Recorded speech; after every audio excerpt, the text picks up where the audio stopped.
You can also call via WhatsApp as well, and we'll be very glad to hear from you. All right, I'd like to, first of all, before I read their profiles, introduce the gentlemen. We have Ibrahim Obanikoro, who is the candidate for that House of Representatives seat for the All Progressives Congress.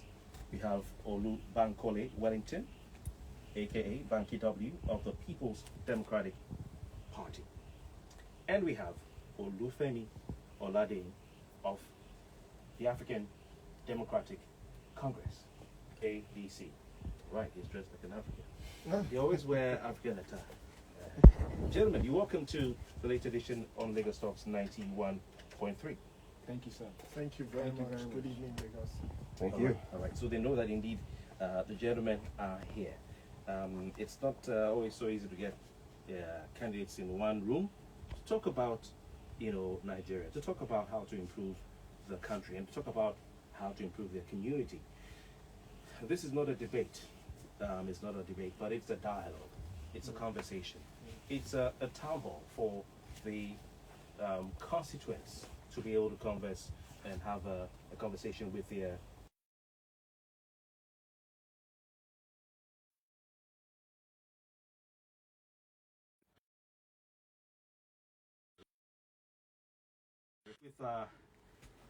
Femi Oladehin, who is representing the ADC, and of course is seeking your votes to go to Abuja, to the Green Chamber, Nigeria's parliament, to represent you for 4 years. Okay, so who is he? Femi has over 22 years of accounting, financial advisory, and corporate finance, principal investment and project finance experience in the international and West African markets. He's managed the execution of over $1 billion of energy transactions, $1 billion in energy transactions, including a $276 million sale of a downstream marketing business, $150 million transportation business, as well as $100 million real estate development.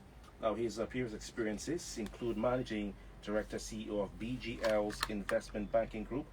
Was that in Nigeria? Okay. Investment banker at Rand Merchant Bank, and head and director with Stanbic Bank's project and structured finance group. Femi holds an MBA from the University of Benin, Nigeria, and is a member of the Institute of Chartered Accountants of Nigeria. Femi Oladehin, thank you very much for your time. Good evening. Hi. All right. Okay. Let's move to our next guest. You all know him. And you've all known him. He's lived in your cars, in your ears for several years now. I remember one of the CDs in one of my first cars was his CD. Very, very interesting CD, music. I played it till I sold the car. But I was really sad that when I sold the car, I didn't take it out. Oh, wow. Yeah. I'm so sorry. Yeah. Anyway, Olubankole Wellington is affectionately called Banky W by his stage name, his artistic name, and he is credited in film as Banky Wellington. He's a Nigerian creative, he's a singer, rapper, actor, entrepreneur, and politician. Banky W has paved the way for many in Nigeria's entertainment industry. And I forgot to add, I think this page needs to be updated. He's a pastor. Yes. We all watch him on Facebook, Instagram, and YouTube. And he tells us to give a life to Christ. Olubankole Wellington was born in the United States on the 27th of March to Nigerian parents. And please, if I miss anything, please don't be offended. You can correct me. He began singing at a very young age in his church choir. He's schooled in Lagos, so he's a Lagos boy for his primary and secondary education, and returned to further his tertiary education in the United States on a scholarship.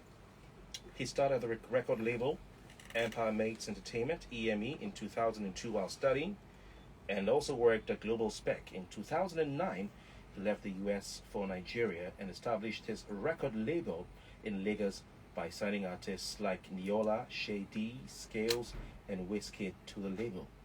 He released a debut studio album, Back in the Building, in 2005.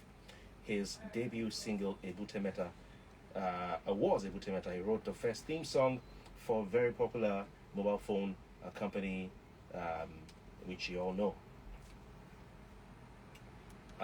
He's recorded a lot of landmarks in Nigeria's entertainment industry. The day after Valentine's Day of 2013, Wellington launched his new album R&B W. You can skip ahead. If you read the whole thing, No. Please allow me. Thank you, sir. Yes, but Banky has also blazed the trail as far as the movie industry is concerned, and I think he's one of those credited with those who turned the page in Nollywood with the movie Wedding Party. Banky says I should call this shot, and I will. Your wish is my command. Okay, let's go on to the last but definitely not the least of our guests right here in the studio.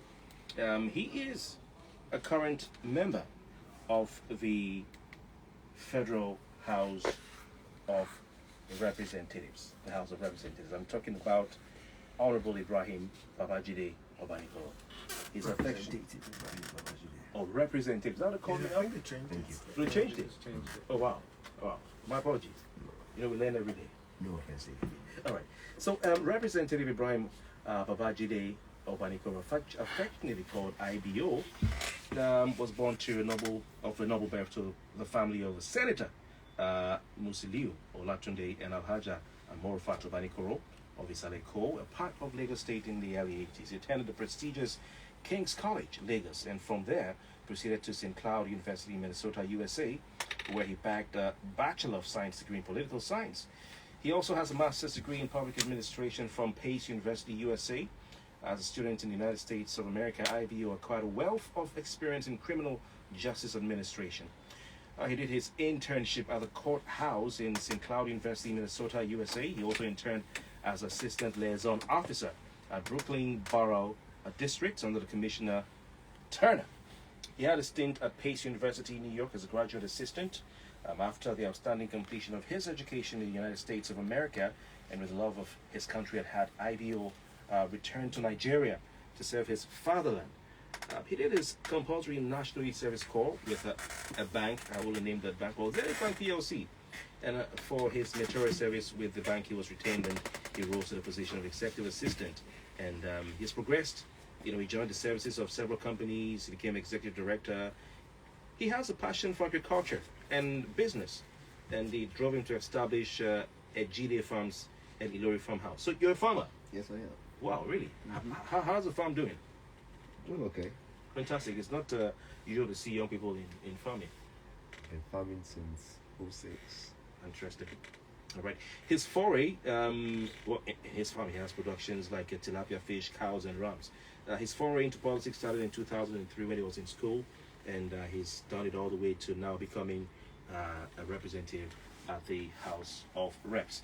Gentlemen, thank you for your time. Apologies for the longer intro, but I just have to do that. I'm going to start off with, like I said, it's a dialogue. We will talk about Eti-Osa, which, do you agree that Eti-Osa is that important in the scheme of things as far as Nigeria is concerned, and even Africa? I'll start with the candidate of the African Democratic Congress. Okay, so thanks. Excuse me, and good evening, Lagos. Look, Eti-Osa is indeed the economic center of Nigeria. If you understand the geography of Eti-Osa, Eti-Osa starts from Obalende thereabout and goes all the way to Shangotedo. Now, when you look at the sheer economic power, you've got financial sector. Financial center is in Eti-Osa. The entertainment centers, excuse me, are in Eti-Osa, and to a large extent, probably the way I describe Eti-Osa is it's a melting point or a melting pot of probably the wealthiest economic group in Nigeria that live within Eti-Osa. So that in itself tells you that in terms of government presence, just because of the sheer contribution of Eti-Osa to the country's GDP or Lagos State's revenue, and all of that, it should actually be front and center of government interventions. So without a doubt, this is the most important constituency, and of course we live there. So even if it wasn't the largest, the fact that we live there and we make our livelihoods from there, it even becomes even more important. So yes, I agree with you that Eti-Osa is systemically important to Nigeria, It's the centerpiece of our economic activities, and it should get the right attention from both the state and the federal government. Honorable Obanikoro, what does Eti-Osa mean to you? What do you think when you hear anyone say Eti-Osa is a melting pot, or melting pot of the wealthiest nation in Nigeria? Is it that important? And how do you view Eti-Osa? Just as Pastor Femi has narrated, Eti-Osa is arguably one of the most important local governments that you have in Nigeria. And you have a mixture of the wealthy and the middle class and the masses here in Eti-Osa. So Eti-Osa is unique to that extent as well. It's probably the only local government that has the three classes in it. Every other local government has one or two of the classes. So yes, we are indeed extremely important, and we are the fastest growing hub in some West African region in terms of real estate, in terms of population, and like he said, entertainment. The home of entertainment in Nigeria is right here in Eti-Osa. Right. Olubankole Wellington, again, Banky, what does Eti-Osa mean to you? What do you think of? What do you see? What do you envisage when you see Eti-Osa? Okay, thank you for having us here. Big shout outs to AIE and to Lagos Talks for putting together this very important dialogue. I agree with the sentiment that Eti-Osa is arguably one of the most important constituencies in the nation. I think, a lot has been said about, the affluence and the Ikoris and the Lekkis and the VIs, but, Eti-Osa is also home to the masses, it's home to the grassroots. So you have, Okumopo, Okuaja, Ilason, Ajiron, Igboefon, like very many villages throughout Eti-Osa, and they actually outnumber the people that are in the elites. And so it is that melting pot where there is affluence, but there is a lot of lack, there's a lot of need, there's a lot of problems, a lot of people who really need government intervention and right thinking, like-minded people to say, hey, how can we reform governance to take care of the needs, not just of the people and the young people in Eti-Osa, because we're a very young population, but also the young people across Nigeria as a whole. Now, what it means to me personally, I'm a son of Eti-Osa. My father is from Obalende. My father's family house is on Moloni Street. My mother went to Holy Child College. My home is in Lekki Phase 1. My mother's family home is in Ajah. So, I was raised here. My primary school, my secondary school, my business interests are here. This is where I started my record label, which is now a media and marketing agency, servicing many of the biggest brands in Nigeria. This is where we serve them.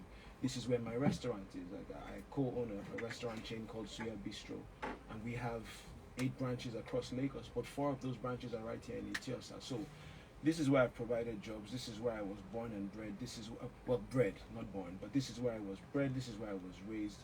This is where I serve in church. This is where I teach. This is where I serve the community. This is home to me. It's where I'm raising my family. It's where my investments are. So whether it's by heritage, by parentage, by investments, by heart, by love, by service to the community, all of that, this is my heart. This is what Eti-Osa means to me. Thank you, gentlemen. Now to ask you why you're running.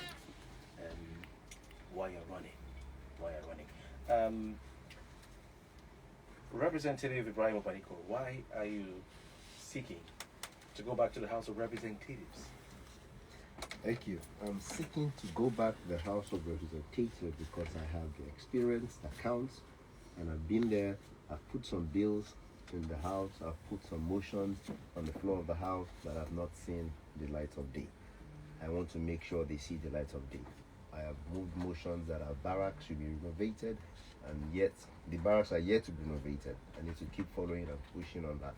I've moved motions that the ocean surge that is affecting us in Okumopo and Okuaja area, Dito Alpha Beach area, should be addressed by the federal government. We are yet to get to that. I'm in talks with the Ecological Fund Committee, and I have assurances that as soon as it's funded, they are going to come to Eti-Osa. I need to make sure that sees the day of light. I've done so many things in the National Assembly that I have to follow up on. National Assembly is a huge institution. There is no I there. It's a teamwork.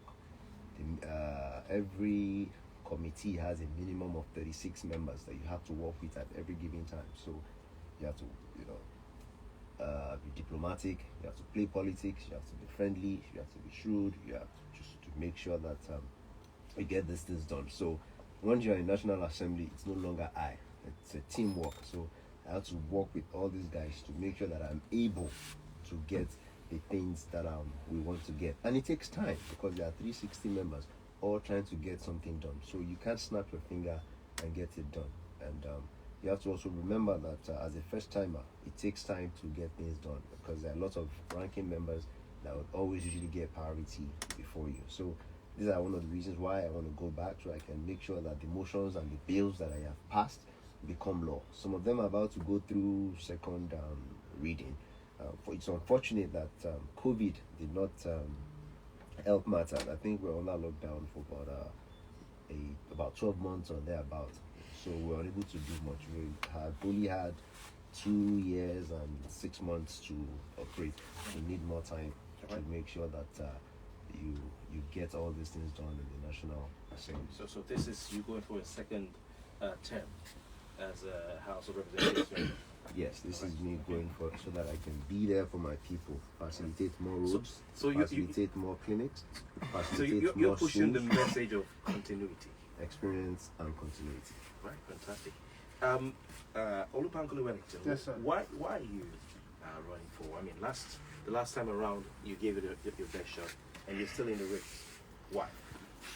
Okay, so for me, I over the past 14, 15 years of me being relevant on the entertainment scene and relevant as an entrepreneur and owner of small business in Nigeria, I've been very vocal about the need for good governance, about the need for young people to participate in politics, about the need to hold our representatives and elected officials accountable for the offices that they occupy. I've probably participated in more peaceful protests than most people that I know, the most recent being NSARS, but going back, we've worked with Enough is Enough. We've done the RSVP, the Light Up Nigeria, the Bring Back Our Girls, the Occupy Nigeria.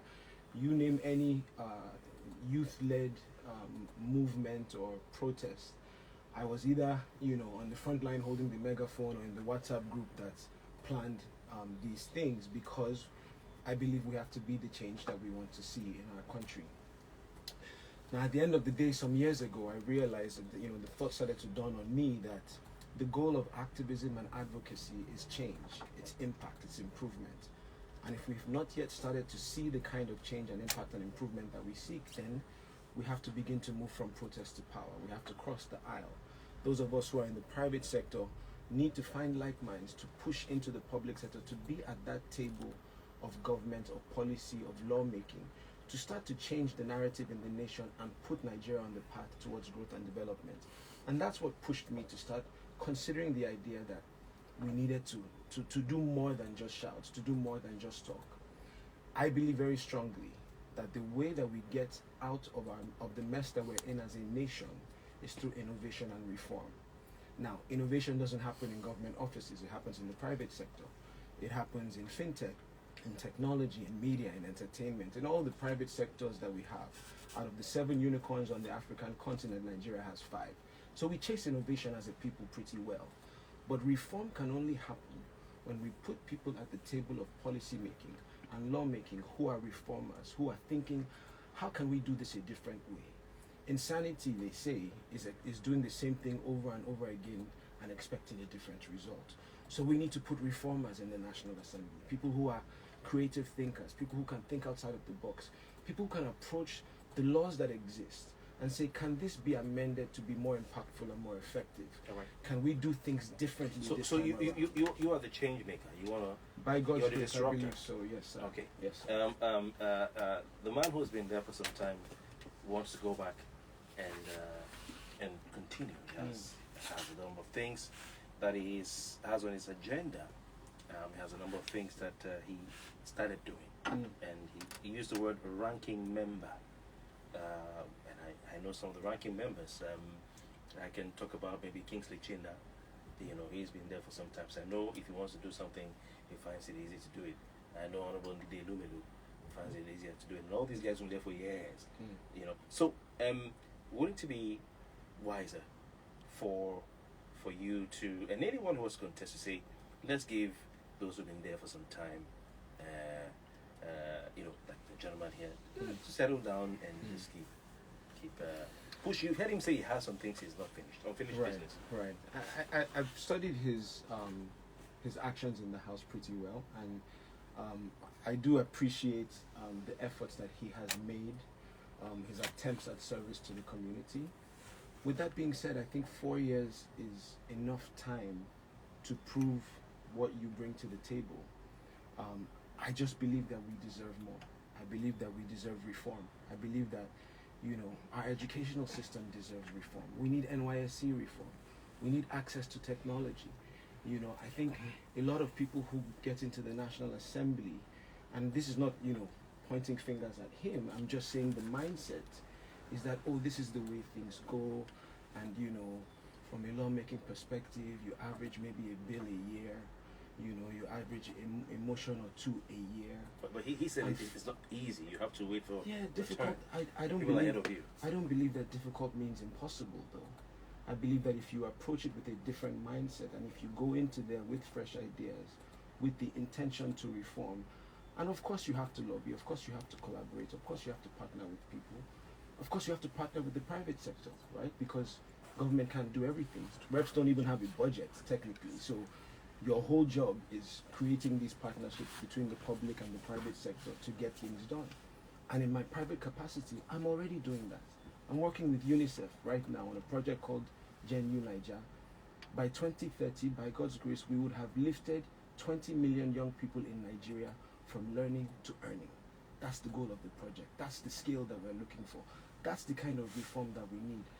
I've worked with the Lekki Food Bank. We started it during the lockdown, when most people in our government were taking time off and saying, no, everything is on lockdown. And it wasn't for a year, by the way, it was for 3 months. But while they took that time off, we put together the Lekki Food Bank. We all know that lockdown was longer than 3 months. It was not a year. Lockdown didn't take a year. Please let me definitely definitely in that time, we put together the Lekki Food Bank. From that time till now, Lekki Food Bank has fed over 150,000 people, to the glory of God. I think that's the approach that we need to take. It's that partnership between the public and the private sector. People who are already showing by their example that they're able to do those kinds of things. Right. Let me quickly go over. Thank you, gentlemen. Let me quickly go over to Olufemi Oladehin. You're a corporate guy. You're a finance guy. Why politics? So, very, very easy answer. Look, democracy started for another time in 1999. From 1999 to date, when we had the first elections in 1999, I was 24. I was doing well with my career, and in 24 years, Nigeria's basically moved from gear 1 to gear 2. Countries have moved from third world to first world in 24 years. Countries have turned their situations around, gone from consumption-driven, import-dependent, to first world countries. And there are examples all over the place. The fundamental difference between Nigeria and those countries has been leadership. End of story. Poverty of leadership, poverty of ideas, poverty of execution, and selfishness. So you see, the reality is that the average politician comes every 4 years and tells us the story of, I'm going to do this for you, I'm going to do this. And when you go talking to people on the streets, they tell you that we only see you once in 4 years. You come, you tell us what you're going to do, and then we never hear from you again until the next time elections are coming. For me, having gone through this 24 years of this endless cycle of electing people into political office, then doing really nothing at the end of the day, and then 4 years later, the political system still finds a way to return the same candidates, right? And over, or same candidates in different shades or in different colors. And the reality is that, as Banky said, we can all sit down in our spaces and literally, complain. We become chief complainants, and we moan about the things that we expect government to do, and nobody's doing it. Or we realize that the easiest way to perpetuate a hegemony that hasn't done anything for you is for you to be quiet. It's for you to just sit and wait for things to happen to you. And for someone like me, it's a very easy decision, right? Easy in the sense that, look, I've spent the last 32 years of my life in the private sector.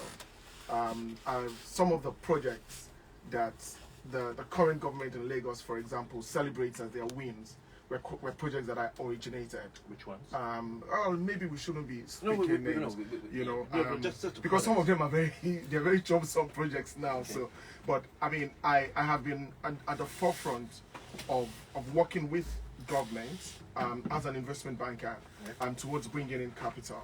And you see, part of the problem we have is we have a system that in itself isn't structured to support the private sector. The laws are so outdated that the average business person doesn't even understand what he has to contend with in terms of taxes, in terms of regulations, multiple regulations. And look, this National Assembly in particular is probably the worst that we've had, because on a regular basis, they're just creating parastatals on a regular basis that become bottlenecks for the private sector. This current one, bottlenecks for the private sector. Every month there is a new body being created, and we're talking about government that is too expensive, that is not contributing to the performance of the economy itself. So look, for me, it was very easy. It's easy to sit down at home and complain, but I feel that unless people like me show up in the political space and give Nigerians and Lagosians and Eti-Osa people an alternative, that my motivations are different from the motivations of an average politician. I want to see the lives of people improve, because it's happened in other countries before now. And honestly, when I look at the performance of Representative Obanikoro relative to some of the other guys who have been in the National Assembly, you know, there is a desire to say, look, you know what, he's probably done okay. But my problem is this. This is my problem. What's the problem? My problem is that the way we consider intervention is where I have a problem with. Okay. The way we consider intervention by, again, I mean, honestly, congratulations to Banky and Feed Eti-Osa. We started to do it in Oniru, literally the first week of COVID, and we fed people throughout, and that was what morphed into other places and all. But, but it seems you're the only but one that's, who hold on. That's you not. see, let me no, tell you. but hold on. Not, seems to completely me, fair. I don't think that's fair to to you. me, that's not a win. You're feeding people is not a win. And that's exactly where I was As going. a Muslim, it's what I'm supposed to do. Help the needy. And I'm not supposed to carry loud mic and tell the world, hey, I fed the world. No, that's not a win to me. Have you I'm sorry. Yes, I have. Okay. Yes, I have. But this is what I was saying, though. It's beyond that. Look, virtually every time you see people say, oh, there's in Eti-Osa, you see these buses where they say sponsored by this person. And I just find it outrageous. It's our resources. It's our money. You know, don't come and celebrate spending our money on us. The reality is that what we should be celebrating is us acting as catalysts for people to find emancipation by themselves. Yes. Not about just going there and saying, oh, I facilitated this, I facilitated that. No. What we're saying is drive the reforms that this country requires. But you had the representative of Obanikoro here saying that it takes time. Look, each committee has about 38 members. Fantastic. So let me tell you the funny story about it. For the guys on the streets, time is money. Every single day of their life that they don't get the contribution that they require or that is needed is a day lost. So you're saying the guys that are being slow? But of course. I'm sorry. If you want to actually, and this goes to Banky as well, if you want to make immediate impact that you're so anxious to make, run for local government chairman, run for governorship, run for president. Those are the people that can snap their fingers and get things done because they have a budget to do that. In the National Assembly, you don't have a budget. Yes. Whatever laws, whatever bills, whatever motions that you're moving, you're still sending it to the executive arm of government. Yes. No. And if you want to make the immediate impact you want to make in your locality, Eti-Osa to be exact, run for local government chairman in Well, Eti-Osa. here's what I would say to respond to that. I think, first of all, there are The problems. National Assembly has 360 members. there are You can't make problems. laws for Eti-Osa alone. There are If you want to make laws for Eti-Osa alone, go to Lagos State House of Assembly. Okay, or now, run for I councillorship would that will like to make say- laws for Eti-Osa alone. I would like In to National say, Assembly, whatever motion, whatever bill you're going to pass has to cross across the entire Nigeria to make sure that your whatever it is that is gaining for you here is not a loss for them in the north. okay, now So let's if you talk want about to snap that. your Let's finger, talk about that. run Let's for talk executive about arm that. of Okay, sorry, government. Kofi. Let me talk about that. So first of all, I think that we are all aware that the local government elections are held by Forget the the issue. Forget that you are being no, you political. can't. You can't. Forget do that. You can't do forget electoral processes. Ibrahim, Forget you need to learn electoral. to let But people it's talk. part of the Because process. I didn't interrupt you. Electoral. It's part of the Forget process. electoral Sorry, process. I sorry, have run sorry. for local government chairman before because I had desired so much And change. they stole it from I you. did And they not. stole it No, from no, us. that's my Did they steal it my from you or issue. not? Calm down. That's Did my. they steal it from you or Listen, not? but the fact is that I had so much in me that Okay, there now- has to be now that listen, change. now I listen. wanted that change so badly. I went against all the odds. Now listen. I didn't think that because it's a school So system, here's I'm not the going to problem. If contest. we're going to have a No, I dialogue, wanted other people change. have to be able I to wanted respond. change.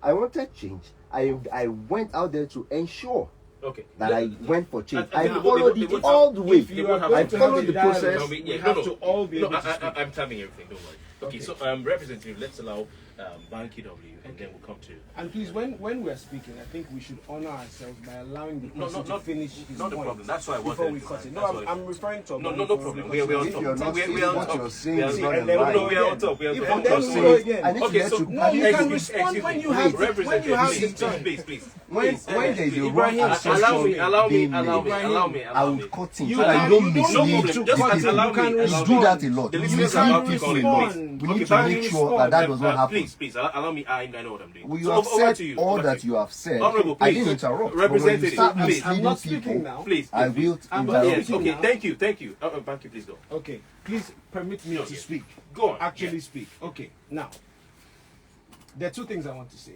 One, there are problems with the electoral process for our local government elections. Anybody who doesn't acknowledge that is just lying to themselves. Our representative has been a victim of those problems when he went for local government chairman. That's the first thing I want to say. The second thing I want to say is that even as a lawmaker, that you have two responsibilities. You have three, actually. One is lawmaking, proposing bills, amendments to current laws to reshape the way that our nation is. And I think that that's a very critical job. So if we're talking about that, in our educational system, there's a law called the Universal Basic Education Act. It's a counterpart-funded program that says states can access money to improve their educational infrastructure as long as they bring 50% of the money. The problem with that is that most states in Nigeria are struggling financially, and so they can never meet up to bring their half of the money. So why don't we propose a reform? And that's what my candidacy is all about. Rethinking the way we're doing governance, rethinking our lawmaking. Why don't we propose some reform to that law that says, instead of it being counterpart funded, let's make it a program for results. What's your teacher student ratio? What's your pass rate? What's your enrollment in your state? How do we incentivize the performance of our educational sector in the states so that a state that is struggling fiscally is not punished because they will never be able to meet up with their part of the funding? How do we do that? How do we propose reform to our NYSC program? I don't know that there's anybody who wouldn't agree that NYSC, as of today, doesn't achieve what it was originally designed for. So how do we reform it? How do we say, okay, excise it from the Constitution, instead of making it mandatory, make it optional. You can pay the students more. Instead of 30K, which does nothing in today's Nigeria, you can pay them 40 or 50 or 60. And then we take the sunk cost of the buildings and the campsites and the staff and turn it into a skill acquisition center. Give them access to technology. Give them training. Those are the kinds of laws that we're talking about that will benefit the entire nation. Now, when you talk about lawmaking as a nation, your rep can still put together public-private partnerships that will have a level of impact at the local, in your constituency level. The rep can engage in that. The rep can facilitate that, and everybody sitting at this table knows that. The rep can put those public-private partnerships together. So in Eti-Osa, can we have a public-private But partnership it's that gives... it's meant to be in Abuja. but you have responsibilities both ways. Most representatives spend their time going back and forth between Abuja, speaking for their constituency, and then coming back to Lagos. So just to chip in, Banky, yes, sir. Some legislators will Yes. always say that people misunderstand the role of the legislature. Yes. They feel that they should do things, Yes. but they say their role is to make laws. Yes. Now, the problem with that is that if we said a legislator would only make laws, there's too much lack, poverty, anger in the land that people in your constituency will stone you if all you do is say you are putting law. So lawmaking is extremely important, but you also have to show some level of impact at the local level. So how do we do that in Eti-Osa? How do we make Eti-Osa a technology hub? How do Wouldn't you be doing carrying too much? I don't think so. Is that realistic? I think this I is mean, the other one isn't it? when you say that you want to go into public service, that's the job. It's to do a lot. It's to do more. It's to serve people. It's to help people. It's to leave a fingerprint of impact on your constituency. So in Eti-Osa, how do we make a technology hub? I have a restaurant chain called Suya Bistro, right? The guy who built the technology backend for Suya Bistro, his name is David. Okay. David came from a poor background, grassroots family, really had nothing going for himself, knew that the education that he was getting would not be worth the paper that he's printed it on. So he started queuing up in Computer Village every day, begging people to take him on as an apprentice. Eventually somebody did. And as he learned to fix hardware, phones and computers, he taught his guys. And then he learned basic computing, he taught his guys. And then he upskilled, learned cybersecurity. Now, as of today, this guy has his own technology firm. He's the chief technology officer for one of the biggest food companies in Nigeria. He's built the back end for Domino's, for Cold Stone, for Suya Bistro. They are now pitching for tech services out of the country. So how do I give the young people of Eti-Osa that kind of opportunity?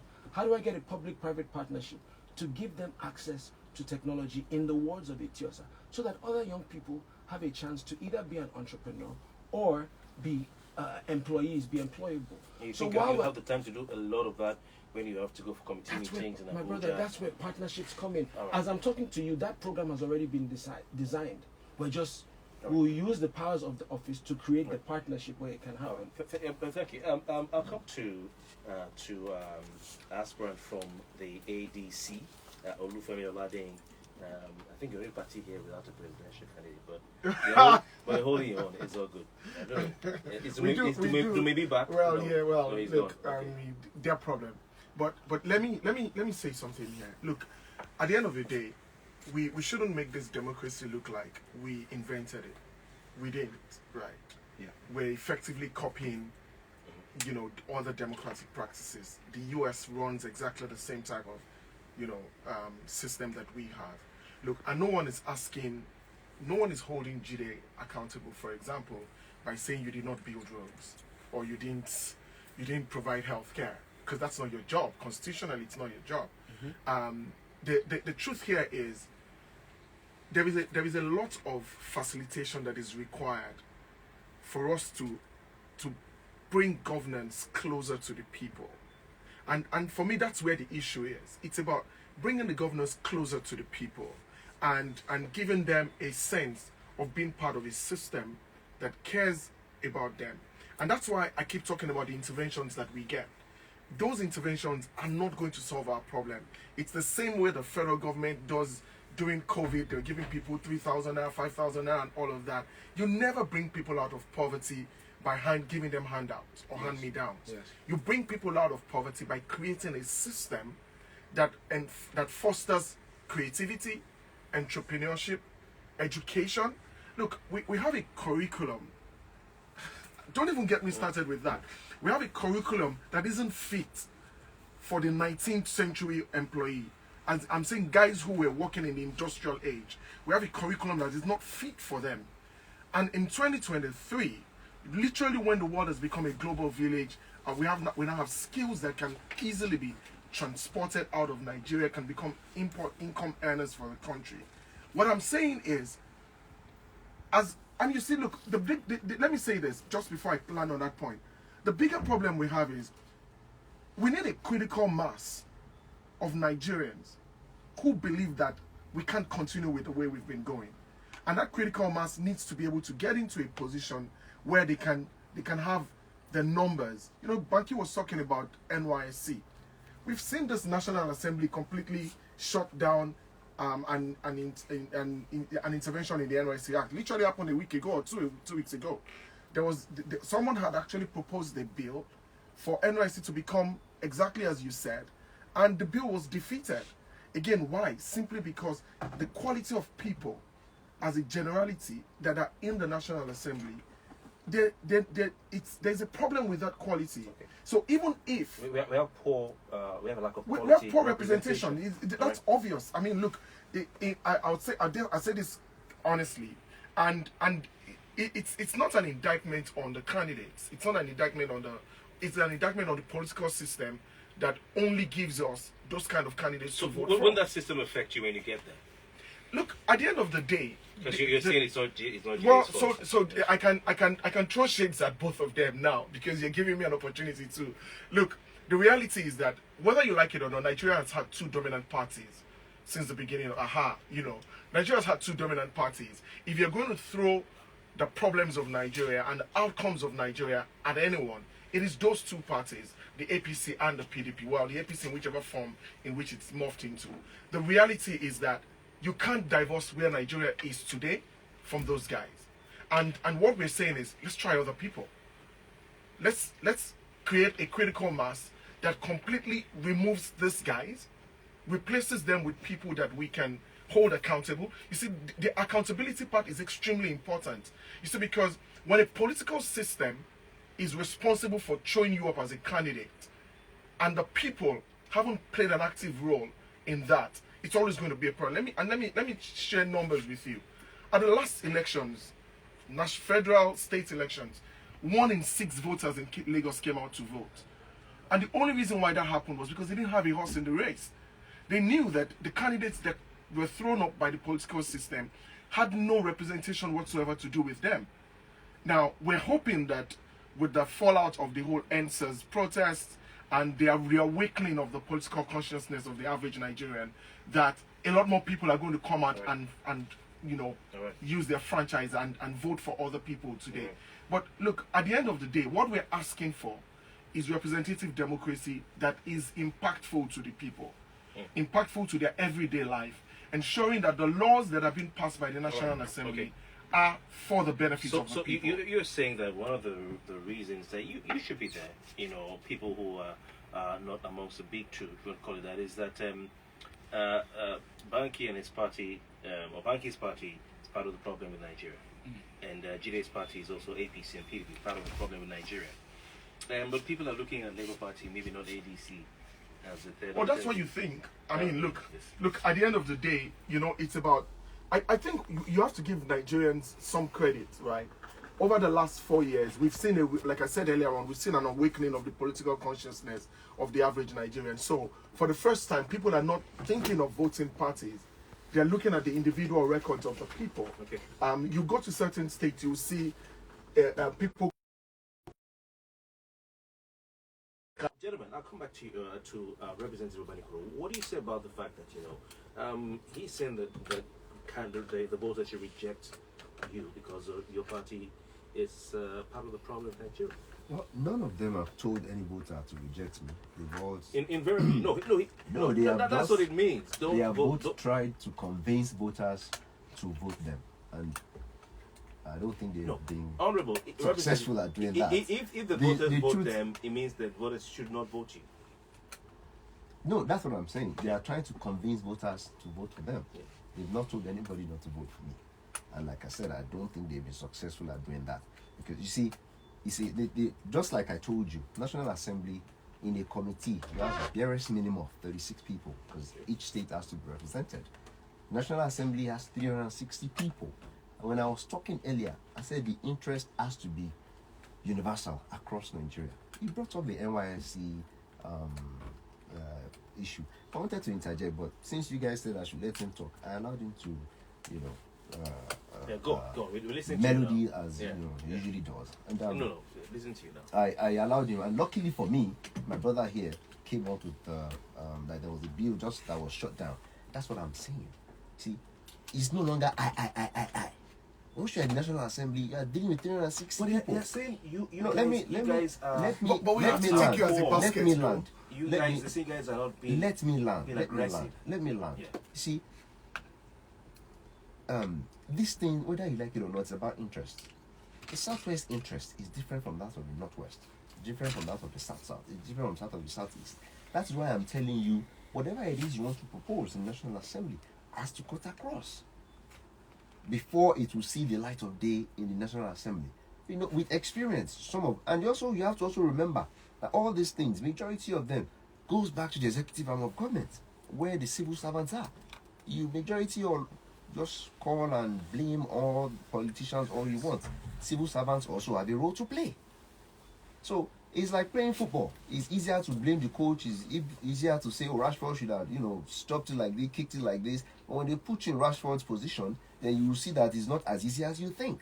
So it's a lot easier to just come here, sing all the sweet words, preach all the preachables, and just try to, you are dealing with human beings. It's not a computer that you're dealing with. You're dealing with human beings. You're dealing with interest and so many other factors that come into play. The bill you're talking about was shut down in the National Assembly, and so many other bills. At times they will tell you to go back to the agency. Let the agency bring these bills to the National Assembly. A lot of reforms have been done on the issue of NYSC. A lot of reforms. It's better than what it used to be. Are you observing table manners? You don't talk while you're eating. I was observing table manners. Okay. But I mean, reality is reality. If it's that's the situation that you're in. So, but maybe they are radical because they've not gotten there. No, not at all. They This say is where my point that is why. But let me go to hold on. Just before you go to Banky, Banky. one sentence. Just before you go to Banky. Because maybe you guys are just The radical truth- because you've not been. No. But this is the problem, right? Look, because it's unfortunate that you've made this an Eti-Osa conversation. Yes, it's But it's good that the Eti-Osa people get to hear at least the quality of people who are talking to them. Yeah. This is where the issue is. Look, again, a democracy is always as strong as the people that it throws up. And I think that's where the bigger problem is. We're probably blessed in Eti-Osa that you can say candidates that are being thrown up by the political space in Eti-Osa. You can look, the truth is, any of those three guys here, including myself, I'll probably vote for them any day, right? But here's the problem. We've been voting for them. That's the reality. We've been voting for them for the past 6 elections. Okay. So it was actually Banky's turn. So Banky. Okay, go on, Banky. Okay. So he's saying, I mean, your party is. I'd like to say something about the party conversation. In 2019, I did what Pastor Femi is trying to do now. I started a party with a friend. It was called MDP, Modern Democratic Party. It was myself and wasn't really a party. It was two people. BK was running in Ondo State. I was running in Lagos in Eti-Osa. 2013. 2019. Okay. And I think we ran the kind of campaign that most people were proud of. But at the end of the day, one thing that I learned is that we must engage with Nigeria where it is, not where we want it to be. And this is where Nigeria is. Now, there is no perfect organization on the face of this earth. There's no perfect church. There's no perfect mosque. There's no perfect school. There's no perfect company. There's no perfect family where you will not have a couple of people in the family that have brain touch. And at the end of the day, just like you said, the democracy is only as good as the people that are involved in it. So when we look at the party, I'm in the PDP, yes. Am I here to defend the history of everything bad that anyone in the PDP has ever done? Absolutely not. Do I acknowledge that some of the pain in Nigeria has been caused by some people within the PDP in our history? Absolutely. But I'm not here to defend the history. I'm here to reform the future, to redefine the future. At the end of the day, sir, with all due respect, I know the ADC very well. You are not in the wards. You're not in the zones. Of the 725 polling units across the multiple zones in the 10 wards in Eti-Osa, how many have you been to? How many of them have you gone to the communities and talked to the people? Are you looking at convenience back here? No, it's not a matter of convenience. It's a matter Easy way of... out. You want to play a game? Listen, I'm an Are Arsenal you fan. Manchester United? Sorry, sir, Red please, Devil let me all the land. way. I'm an Arsenal fan. I can complain about it, raise awareness about it. If I'm not on the field or in the team or find some way to be a part of the system, I cannot influence the system. So we have to look at it and say, how do we get inside to fix it from within? Are you going to fight your party? Do you think that we are not going through let me tell you about my primaries. There are battles that you fight even within the party when you represent disruption.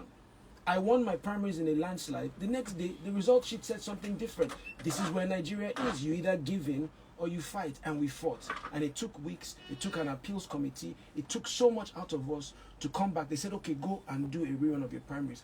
We did it again. We won it again in a landslide. That's what fighting from within looks like. We can stay on the outside all we want, but we must get into this system to fix it. Now, you talked about accountability.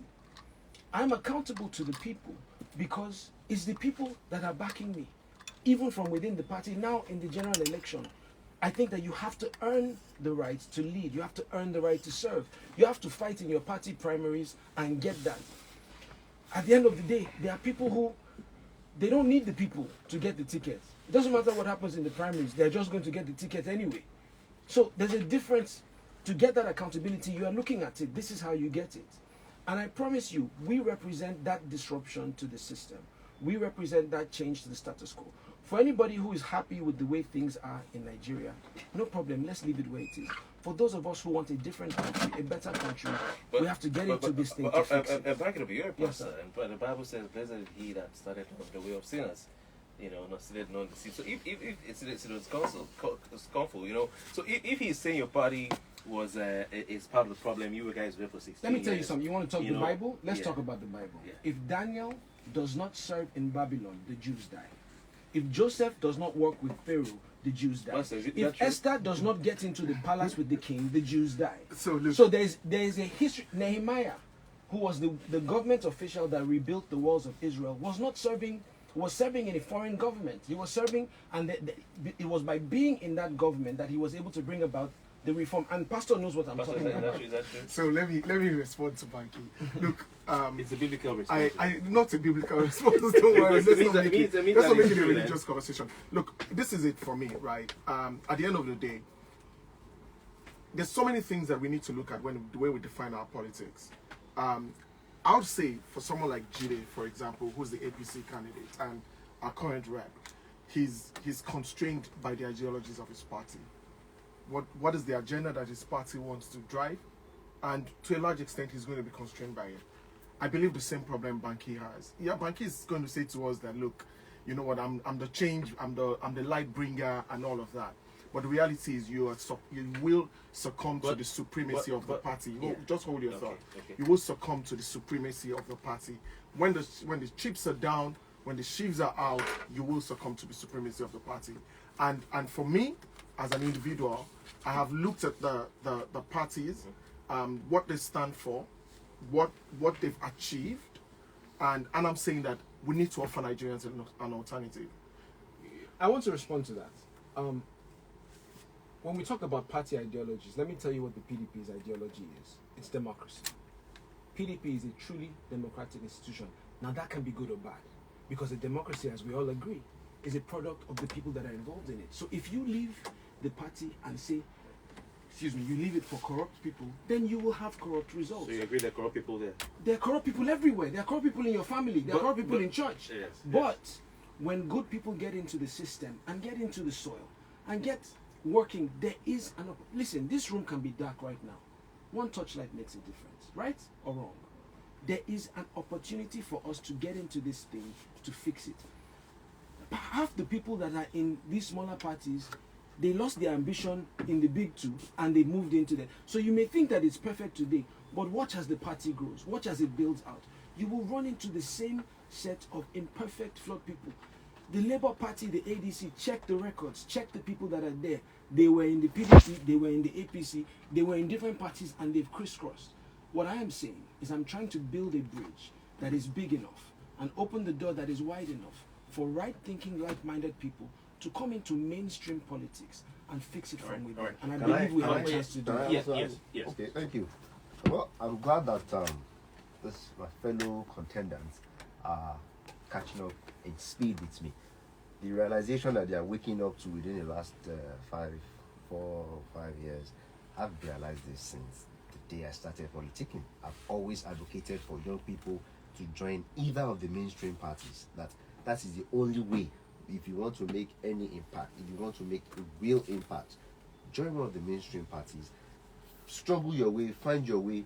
If you have 15 young men contesting for a particular seat in the party primaries, that means you are rest assured that you have at least one young man that will emerge out of the 15 primaries. And this is what I've always preached. That, look, everybody join either PDP, APC, those are the parties that are holding sway today. Join one of them and then Okay, fight so for the you're saying it's not good there. I mean, these guys are, you're agreeing that they're part of the problem, but you don't have a choice. That's what you're saying. No, that's what I'm not saying. What I'm saying is, if you want to really make that impact, I'm glad he eventually joined PDP. I was a member of the PDP, where democracy indeed does live. But then again, you have to also remember, it's this same PDP at one point in time that the Governors Forum produced a situation where was it 11 was greater than, 9 is greater than 11, or I don't remember the figures anymore. It's still the same PDP. I was a member of that party. I left the party for good reasons. The people I left there, I love, I cherish, I adore. I still have good relationships with them. Okay. But I moved on to a new party. You just might go back, who knows? Then I moved on to a new party where I felt there has been progress in Nigeria. Now, let me just mention 2 projects that I believe will convince you. We've been hearing about the Niger Bridge since I was a kid. Today, Niger Bridge is a reality. It's there. It's not your party. The party didn't conceive the project. Calm down. The federal government constructed it. It started under Buhari. It finished under Buhari. That's not entirely true, though. But let's leave That is exactly what it is. that's not entirely true. And they say it's not whoever starts it, it's whoever finishes it. I think so. Olusegun Obasanjo on the last day, a day before he left office, went there and dogged the ground. And that's starting it. Okay, I guess that's it. And then let me also now use Lagos Ibadan Expressway. Excuse me, as another example.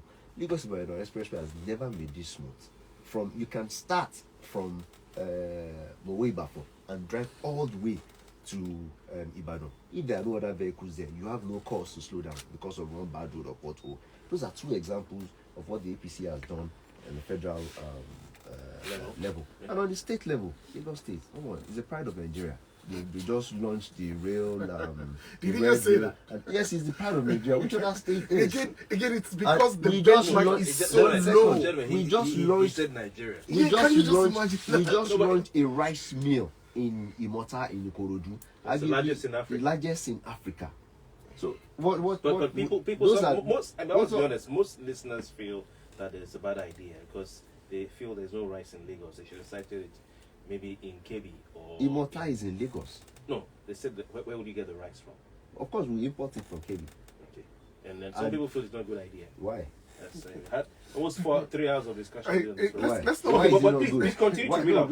that's what I'm saying. So those are some of the things that the state has done. And if you come We to have the deep sea port. the deep sea port right there, that's progress in the last 8 years that we have made that we didn't make in the prior 16 years of the PDP. And if you come to the local level, I can count the amount of roads in Ikoyi Balinde that are not either tarred or interlocked. I can count in Iruvi as well. Then if you now go to west and east, that is where you now have a bit more of roads that are untarred. But if you go there today, kudos to all the private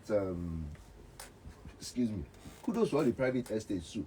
They're also coming in with a lot of finances to get this road done with the help of myself. We have the new Ekpe road. With the help of myself, with the help of the state government, with the help of the local government, these roads are being done. You are seeing progress on the daily basis under the government of the APC. I think if So we, that is why I am proud and happy that I left the PDP to join the APC. I think if we're going to take credit for the good projects Let's- the APC has, Let's accomplished. embrace the let's embrace the embrace the failures as entire well. fullness of the picture. Projects which have been promised for years. I mean, the rail line took 20-something years.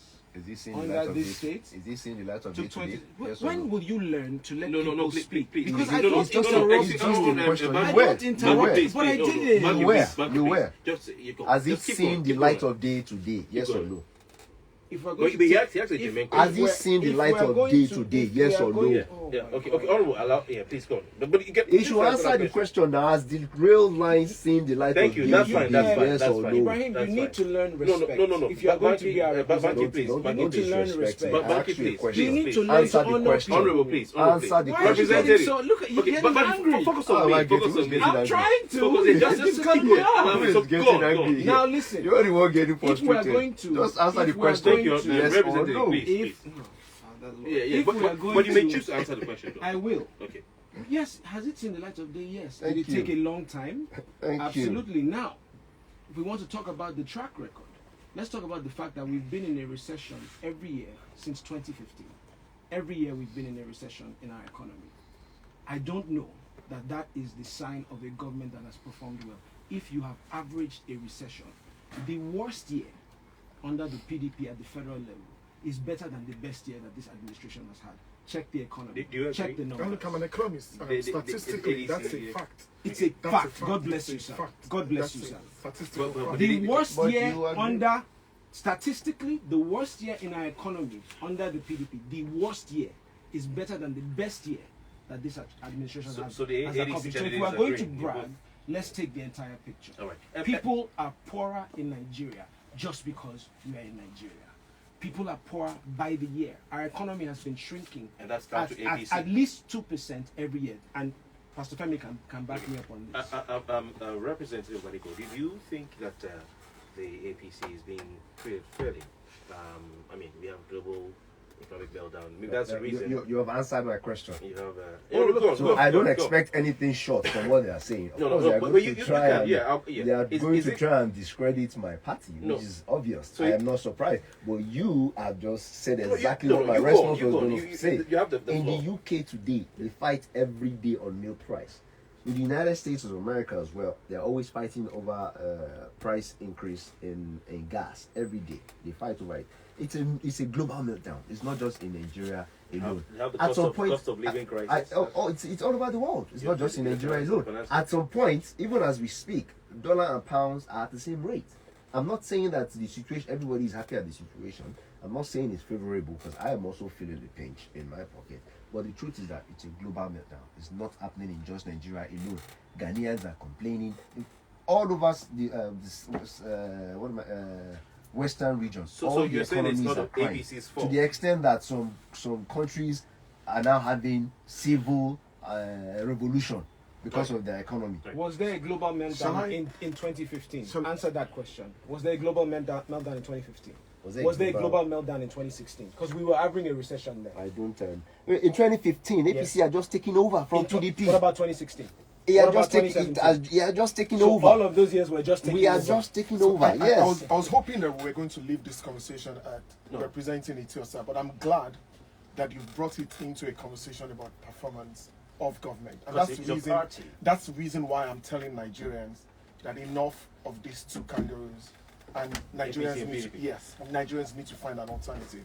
Look, economically, I'm an economist, so this is what I do, and I talk economics literally every day. I was on TV 2 days ago, right? Economically, Nigerians are the performance of the Nigerian economy in the last 8 years, probably in the last 24 years, literally, has been atrocious.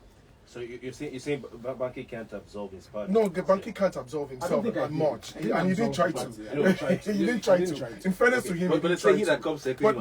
But let's even be clear. It was a Look, response, we're man. literally It was a we're response. literally But in a local parlance, they will say kettle falling pot. It was a response And he to incidentally he's wearing it black was a too. as wait, well. wait, He's wait. wearing black. to what the points that he made. in Just reality responding. though, let's talk where we are as a Right. country. Look, the average Nigerian, virtually, literally every Nigerian, is poorer than they were 8 years ago. Fact.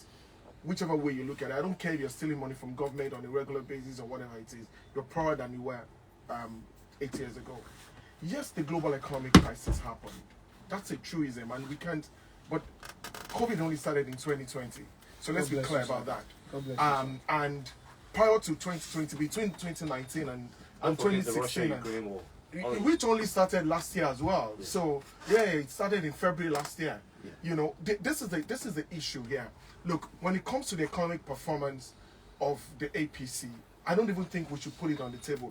Even their presidential candidate isn't putting it on the table. So that's a fact. You know, and I think let's leave it there. But let's talk about actual performance. Look, we talk about the infrastructure that the APC has built.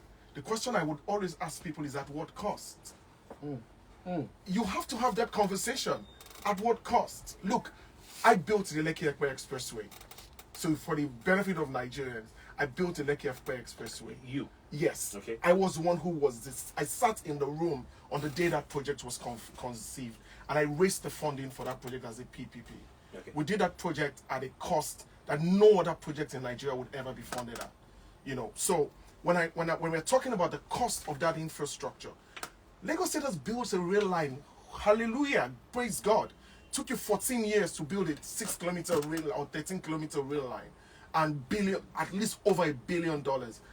The opacity of the finances of Lagos in itself is a reason why every single House of Rep member, yes, we're saying that we are representing federal, but we still have a voice in our state. This is our constituency. Yes, sure. That people should be asking that the 2 trillion naira budget that you have, that nobody sees actually. Lagos has not published any accounts, except if anyone has seen it, let them please send me. My email is olufemi@oladehin.net. No, but I think they put the budget online. Yes, So, they put. but I'm not talking about the budget. I'm what's the talking about figures? accounts. Okay.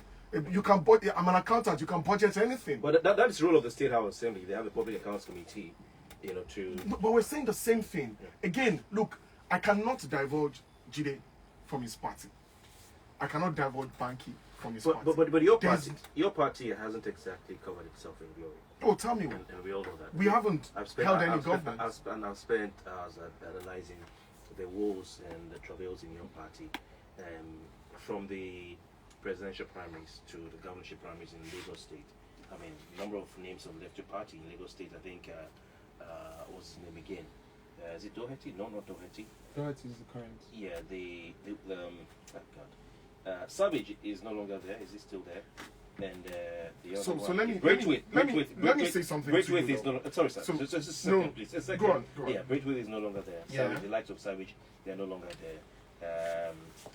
And the likes of Akinwale, they are no longer there. Mhm. You know, Kingsley Moghalu had a very public, you know, statement he made before he left the ADC after that debacle of the primary at Olusegun Obasanjo Presidential Library. I have information about what happened. You know, the monies that exchanged hands, last minute horse trading, and last minute vote buying. You know, we know about what happened in your party in Lagos State. We're journalists, so we follow these things. So your party hasn't exactly covered itself in glory. So you know what? So you know you're one of the pointing- beautiful. yes, yes, you know one of the yes. beautiful things about democracy. And I must say that people have expressed on this program disappointment that they really were looking up to the even Labour Party even came up, but the ADC, some of them say let them down, and they're looking elsewhere. So let me. I mean, people they say no. So let me say this to you. Look, one of the things that Banky said that's very true is that the political process is not divulged from the people itself. Nigerians are the ones who make up the political parties that we've been talking about.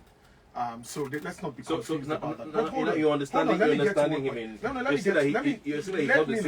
me land. Okay. You know, however, there is something that I've learned in my years of business and politics in the last few years, is that look, at the end of the day, the motivations of each individual is an increasingly important part of the political process. So you're saying it's about the individual more. Look, at the end of the Individual day, motivation. the individual motivations is why you commit yourself to a political So process. can you take Jide and Banky as individuals to say, let me separate him from that part, because right now you're saying, oh yeah, there is an APC man, don't vote for him, vote for me, because I'm not in the APC. So, but let me, and I'm about to answer your question. Look, there are different issues. Look, the issues that Jide has in his party, the issues that I have with his party, is that it's not a democracy. There's no need for us to debate that. It's a truism. But It's in not. your party, Wait, the just democracy hold was put to test. Well, I mean, Kingsley look, Moghalu said look, that at the end of it was the a day, listen. It was Kingsley, a fundamental clash of values. Kingsley lost an election fair and square. Money exchanged hands at your primary. At the end of the day, at the Olusegun Obasanjo Presidential Library.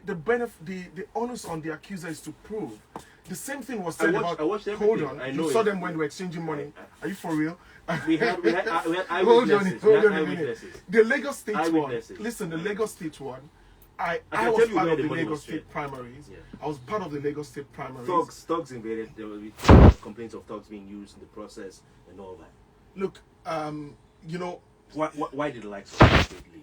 Why did the because likes they of- lost the of primary. Sami- It's as Yeah. simple as But that. the They complaints, lost the election. process, their complaints about the They credibility. never of the never even waited to prove the allegations that they were making. That's the truth.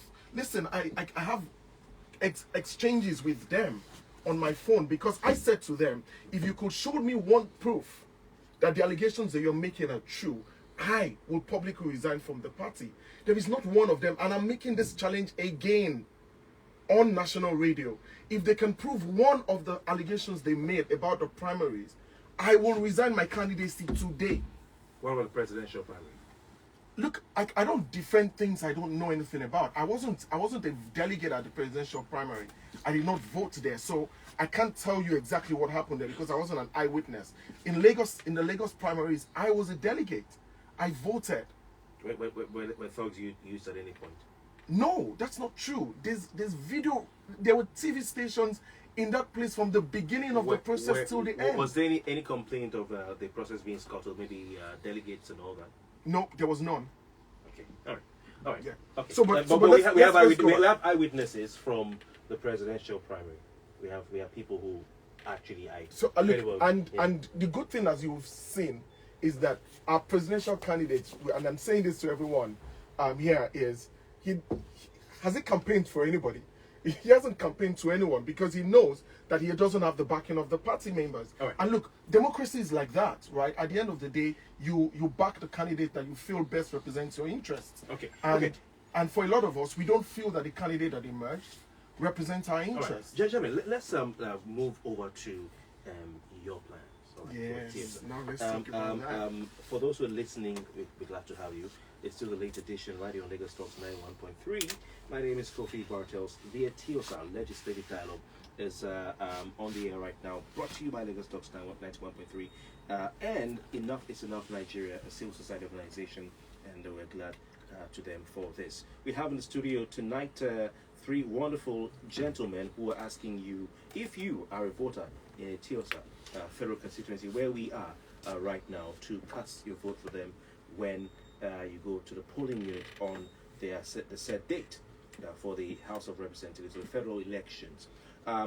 Eti-Osa, as we said earlier, is perhaps the wealthiest and most advanced governance division in Nigeria. And I guess they all agreed. I think that's one thing they agreed on.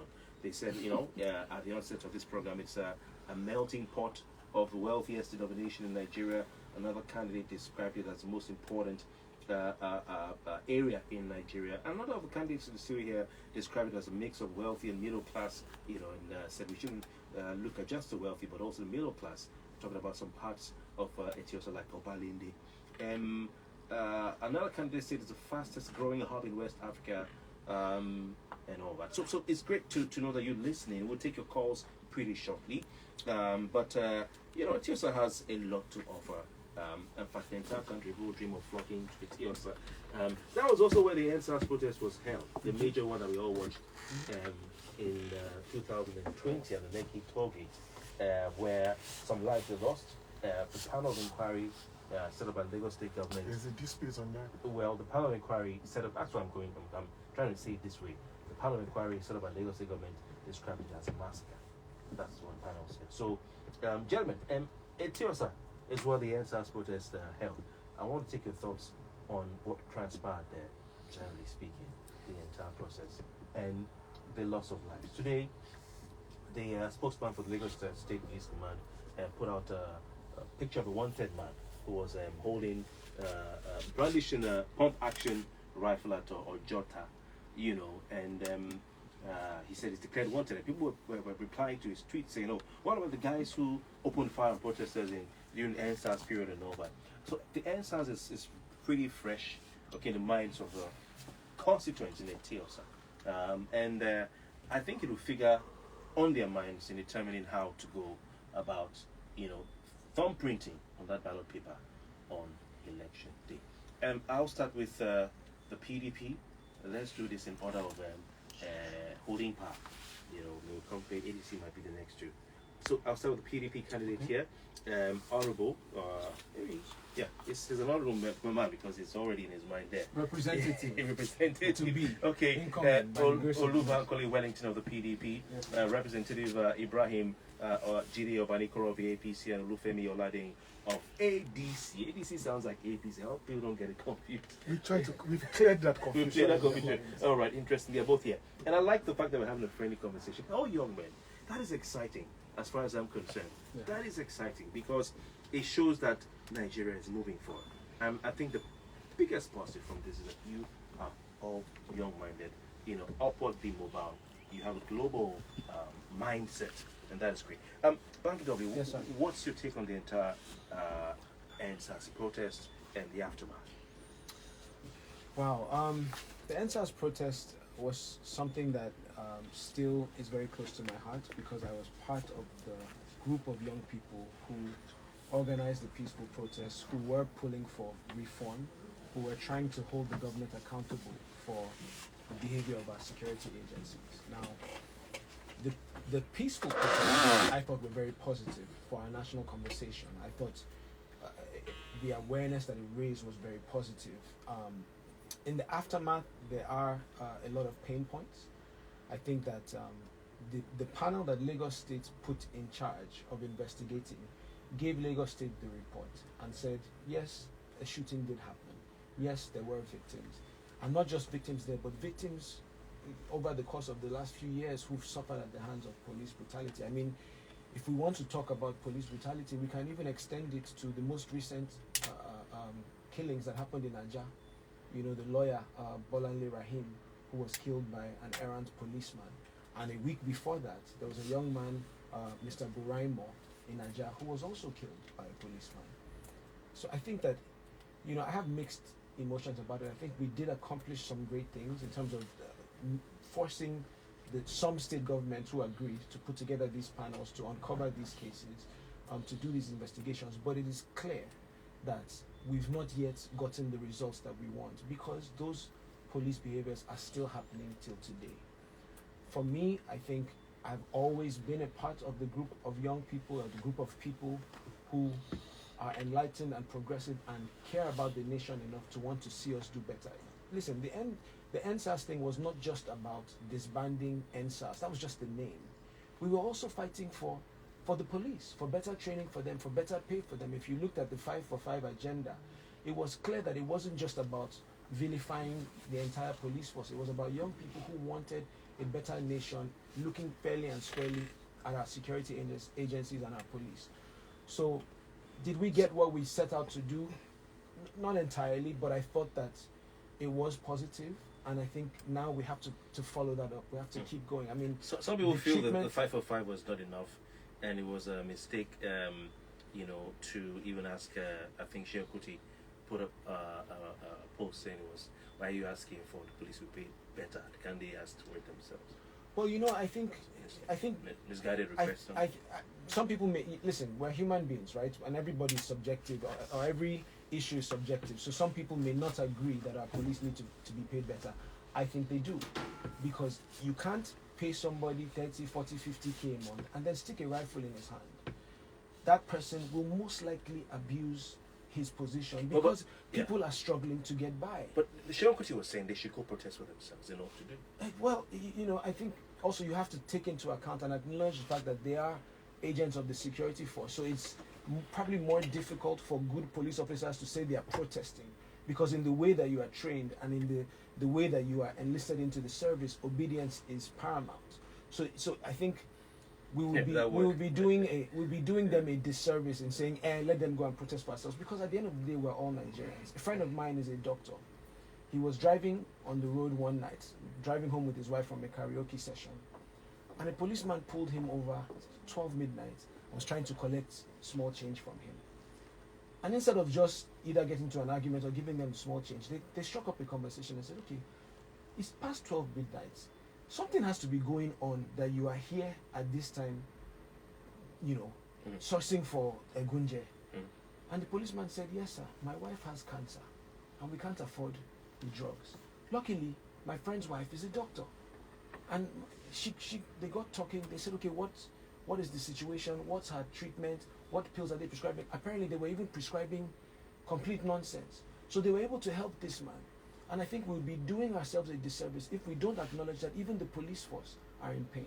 Right. Now, with that being said, a lot of policemen, a good number of them, are abusing their positions, and this is just the way they go. So I try not to cast absolutes on these kinds of things, and that's why I think the 545 was important, because yes, we wanted to disband a part of the police force that had proven, by and large, most likely to be corrupt in most situations. But we were also fighting for reform. We were fighting for higher pay. We were fighting for better training. We were fighting for better equipment. I think when you aftermath now, let's get a government angle on the military and the police and their role. Well, the aftermath now, I think everything still comes back to the National Assembly. I know that we've played with and debated this issue of community policing. But I think that's something, and I know the National Assembly has considered it, and it's still something that's in process. What about bringing those responsible to justice? Oh, absolutely. But I think that we can't, listen, best international practices say that you have a federal level. So in the States, you have a Federal Bureau of Investigation, and they deal with the most complex.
Test, and I started as a civic duty, which we were doing.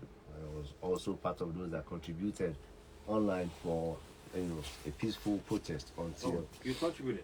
Yes, because I wanted I'm a Nigerian as well. Is that allowed? I mean, since your party is in power, wouldn't that be counted as an anti-party action? No, before anything, I was a Nigerian, and I'm part of my community. And if my community is crying for something, I will join the community in crying for it, because that is what they want. Okay. So you gave money? I contributed. Okay. Now, with the benefit of hindsight, we made some mistakes. We came out, they said there was no leader, it's going to be, nobody's going to speak for us. That's a major mistake that came with the NSAS. And fast forward, it went beyond control of those that were behind the scenes that were organizing it. How do you mean? How do you mean? Those that were behind it, they know themselves. Okay. How do you mean it went beyond control? Obviously, it didn't end in the manner at which they wanted to. The chief security officer of the state gave us every warning, every level playing ground that we needed to operate. He came there, took our matter to the side as the presidency, and did all that as the governor of the state. Listened to what we wanted, took it to the president. We had some wins. Even marched with them at some point. Exactly. We had some wins until We were beginning to hold Lagos to ransom, and he had to stop. Okay. As the chief security officer, he called for what I'm looking for now. For people to go To go home. What's the word I'm looking for now? Come to me. Curfew. Thank you. He called for a curfew. Okay. And that was, I think, on the 20th of October. yeah, on 20th. Yeah, no, I think a day before. They're 19th, giving the curfew that by 12 p.m. He announced the coffee on the 20th. on the 20th. Yeah. So people should go home. That people 2 should p.m. go. on the No, 20th. it was extended to 2 p.m. Initially, they said 12 a.m. 12 p.m. and then it was later extended to 2 p.m. But that curfew was defied, and unfortunately for us, the Nigerian police army came, and we all went back and forth on the issue of on the shooting. We didn't shoot. Eventually, obviously, they shot. And now this is where there is a divide. Until this day, until this day, and I'll throw this at all.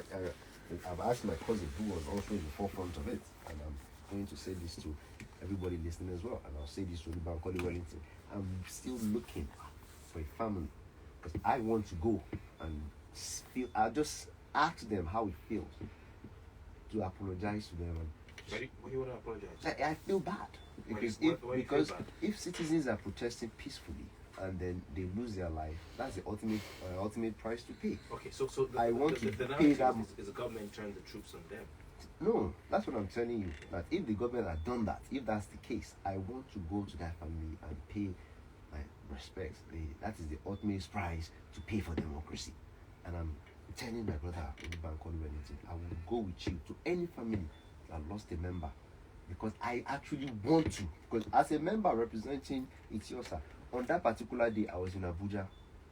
My mom called me in the middle of the night 3 times, crying. The next morning I flew to Lagos. I went to St. Nicholas. I went to Reddington,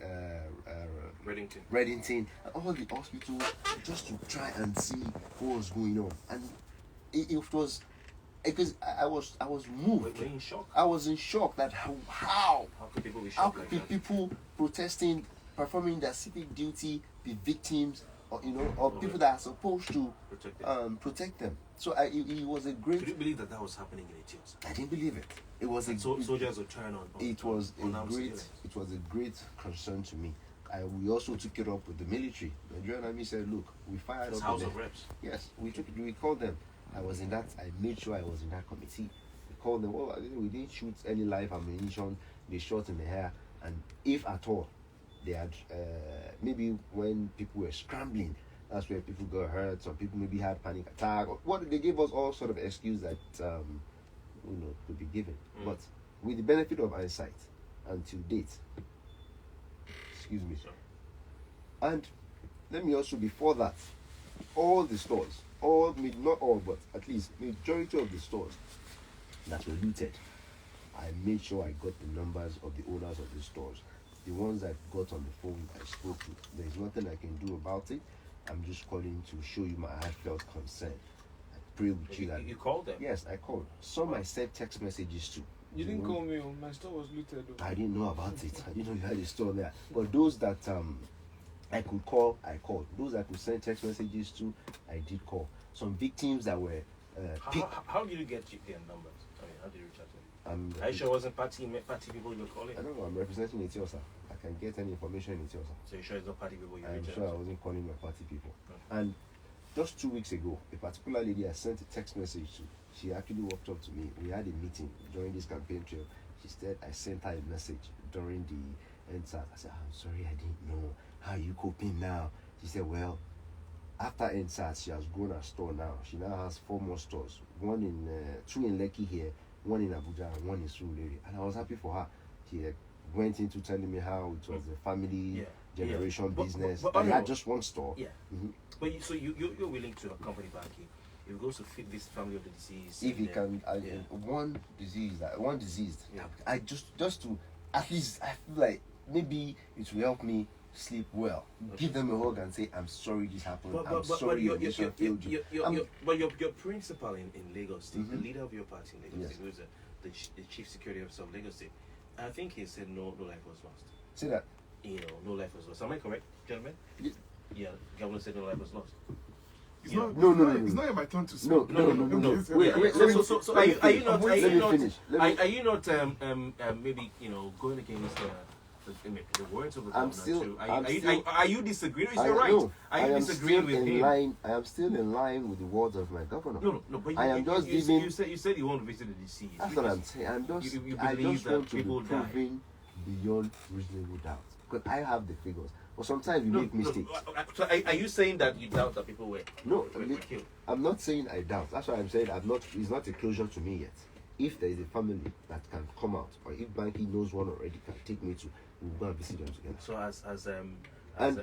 as rep for Eti-Osa, you've not with all your contacts like you said.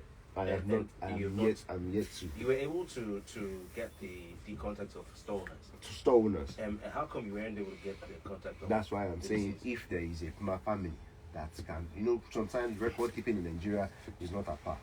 So if there is a family, so you're not. I'm also extending that. Concluded on the fact. I'm also extending that courtesy to Femi here. If he has anybody, I just to clear my conscience. So you're not concluded on the fact that no one died. No, I'm not completely. I strongly believe. I strongly believe that it is possible and maybe one or two casualties, but that is a massacre is where we disagree. Okay, so if you strongly believe that there were casualties, it means that you're invariably saying His Excellency could be wrong. I didn't say I strongly believe. No, you just said you strongly believe. No, that. I said I believe that there were no massacres, but it was if there was you, any. You just said you believe that. Maybe I missed it. There could be one or two. Take that out. Maybe take that out. I don't believe there was any. The question I'm asking is that therefore it means that you disagree with His Excellency, who says I'm not. I'm telling you, I am in line with my government. No. I don't think. You just said you strongly believe. I don't think there would at least be one or two casualties. No, but you said that you disagree okay, that it was a massacre. Okay, let me rephrase. I take that back. Oh, no, you don't need to take it back. I'll take it back. I don't believe. Wait, I don't believe there was any casualty. Not to talk massacre, but I'm not 100% perfect. We all know that record keeping in Nigeria or anywhere. But Honorable, I want to be sure. You said if there is a casualty, you would like to accompany. Exactly. That you have not concluded. There's no closure. To me. To you. There was no. So if there's no closure, it means that in your mind you're saying it's possible that people die. And you would like to meet them. I want to be proven beyond reasonable doubt. But His Excellency is saying there was no casualty. So if you say you believe there could have been, it's not the same thing. It's the same thing. No. I'm telling you there was not. I don't think. No, it's not the same thing. I don't think there were any casualties. So why would you want to be wrong? Okay. The governor too could be wrong. He could be wrong. That's all I'm asking. So you said it. Until you have to prove us beyond reasonable doubt, and that's why I still leave that, because I'm human and there's that human part in me. That's why I still leave that room. Maybe some people can still come up and actually give facts to say. And I know measures that we have put in place to see if people will come out or come up. I think and nobody has come it's up. Normal and that now, you've reached out let me also. Are you willing to give back hold on. his palliative? His palliative. No, I've been to his house to give him palliative. That covers his palliative. Let me also land, because in the aftermath of the NSAS, there was a lot of rebuilding that went on, especially in our police stations. I know the role that I played. I know the contributions that I put into it to make sure that these stations are back to life and operating to our people. I know what I have contributed in terms of rebuilding security in Eti-Osa, in terms of giving tools to make our police be at least operate effectively. We have done all that. I don't think anybody else on this table has done that. You have voted for. Nobody else is the representative. Hold on. Listen. Seriously? I did not contribute as a rep member. I contribute as a member of Eti-Osa. There's no distinction. There is distinction. It's not in my. I don't have a budget. Okay. It is my money that I spent. I didn't get money from federal government. I didn't say I facilitated anything. I just the same way that I don't go around singing to the world that I fed the world. Just like I don't do that. When we do things, we do charity for the sake of charity, not for the world to know. So I'm more than 10% sure that if they have done anything to help the community rebuild, I'm sure by now it would have been a chorus to everybody's ears. But unfortunately, it is not. And there are some key points that I want, salient points that I just want to very quickly. in the interest, in the interest of Eti-Osa, people that had interest of Eti-Osa, they are very easy to know. Just here, I did a simple sample. I came in, gave everybody my flyers, including Femi. I didn't get one. Look, no, you were not there when I had it. Okay. Look at it. All right. Femi brought it out. Took his time to go through it. Where is Banky's one? He left it on the table. Oh, I had to no, tell I my. didn't. I had to tell Oh, my. you're so I had petty. to tell my Oh, my my PA. goodness. No, those are the things that show people that have interest in Eti-Osa. If you truly have interest in Eti-Osa, Goodness. you will pick up the This is pamphlet, ridiculous. look at it, and say, okay, let's see what this guy has done. Whether to pick a plus or minus. Sorry, Look at him. man. He has it. He has Today it. you here. are so petty. I invited First you. of all, I invited you. Calm down. I want to show you the interest of Eti-Osa. I invited you goodness. to a town hall meeting. No, you will. You will. I invited you to a town hall meeting. You came, spent what, 5, 10 minutes? Not even up to 10 minutes. so Bam. much. Faded. Oh, God. People that have interest. At Is least that true? I need to you, respond to you, that. Yes, you- go on. people that Let have me finish. interest would at least, if at worst, if you So- had to so- go, so you will let- say, let him Honorable, respond. I have to go, Let me- or let him- organizer. let him Unfortunately, respond, I have to go. But- Don't but- get me wrong. I But appreciated your Femi, presence. What did you see on this flyer? Oh, man. Oh no, No, please, I No, need to- hold on, guys. Femi, Kofi, no, Kofi, it's let's No, have the I- conversation. I have to come here, Now, but Femi, what did you see on the Let me flyer? round up. I Let need- me I let need me to- let me. I need So we to don't have all respond to time. this. You tried- you have That's overstepped. that's No, you have called me now, so I One need to sentence. talk. Let me round One up. sentence. Let me round up. Please, I One need to sentence. In respond to all, that. Yeah. in all of this, it's about. We're talking about our community. It is Eti-Osa. We know whatever it is that we do Thank for you. Eti-Osa. Thank you. Right. Okay, Thank now, you. But please, before no, before he talked to me. yeah, directly. I just gotta a respond. second, It's bro. Femi's turn. Femi, talk what about did you it. see from this flyer? Look, Just what I quickly. saw, Yeah. what I saw was that, he again, look, good work, and I've always said that I'm not going to say that. Look, I mean, Did you read it? of course I did. I mean, I'm a reader, so those who know me know that I read everything. Okay. Look, at the end of the day, again, I'm not sure I like the question because it's not about discussing what he's put in there, right? It's again, I say it's about effective representation. You can. So there's a lot here. I can see community outreach. Yes, so the community things and all of that. But let's go back. Kofi. Jide, it's like you got some empowerment project going on here. It's so many. Okay. So many. I Okay, facilitated so I'll many. come to you So on the let's- end size. yeah, so please let me let give Banky Banky answer a it. chance. Banky. Okay, please, let me respond to this.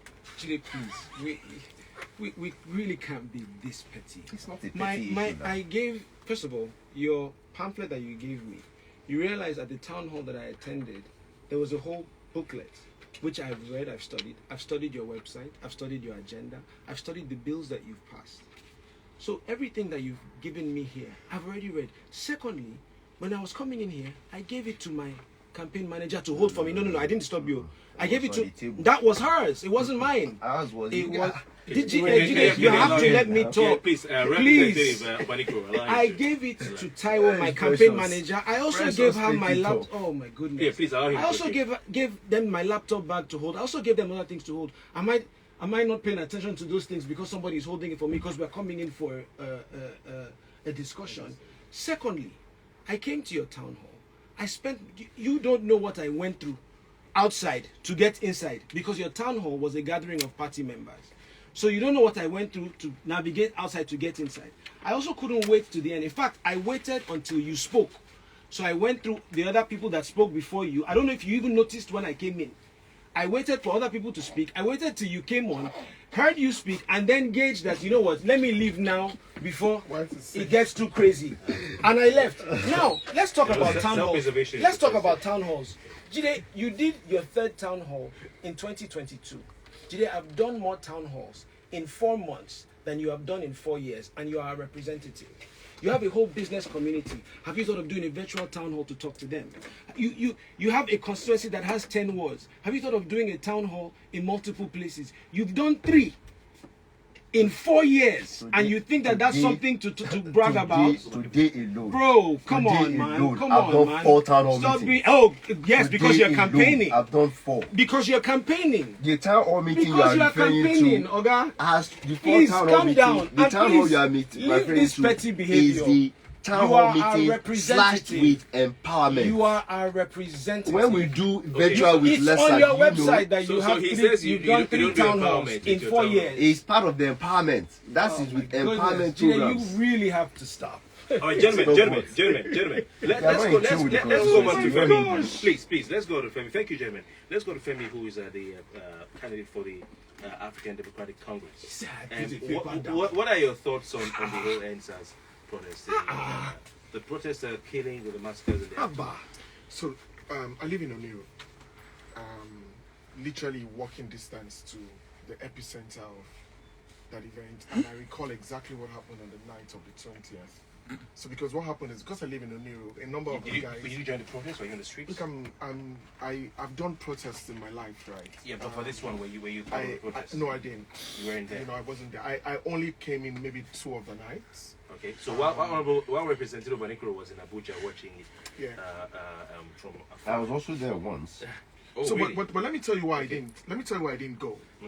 Look, some of us, our voices are probably a bit more vocal on the airspace. You believe in it? Did I believe in it? Yeah. Absolutely, Do you support it? absolutely. But you weren't there. I didn't have to be physically Almost there. everybody who wanted to see a change So went out. listen. I'm 47, right? There are certain things that you learn as you grow up. Look, every generation gets to an inflection point where they realize what powers they have and who they are. I got to that point 20 years ago, right? And I felt that it was important for this generation, the generation that were at the forefront of the protest for their own freedoms, to have their own voice and to learn how to speak for themselves. So I don't believe my presence in the protests would have done anything for them. They could speak for their own selves. But let's go back to why we got to that point in the first place. Again, it's the failure of government. Now, the average Nigerian has none whatsoever, no part in Nigeria. Nigeria doesn't even do anything for the average Nigerian. So you get to a point where a generation of people suddenly think that, look, we have a voice, and it was great for them to recognize that they had that voice, and that voice should be heard. But the truth is that the guys who have been in government, they don't do anything for you. They don't care about you. They only show up every 4 years to canvass the people, suppress the ones they know that are not going to vote for them, and they just repeat the cycle, rinse and repeat. It's been happening for the past 6 election cycles. And the NSAS protest, look, who do you trust? The governor of Lagos State, or a panel of judges and independent people who came out with a report? Trust me, I don't trust Lagos State government. So you believe there was a massacre? The panel they set up But with a chairman that they appointed. But Jide has said, Well, look, where the body. Jide is entitled to his opinion, and I do not begrudge him that, But I'm saying to you that if a panel that you set up, we didn't set up the panel, the government set it up. Then you then turn around and deny what the panel that you set up said. For me, there is no credibility. The government has no credibility.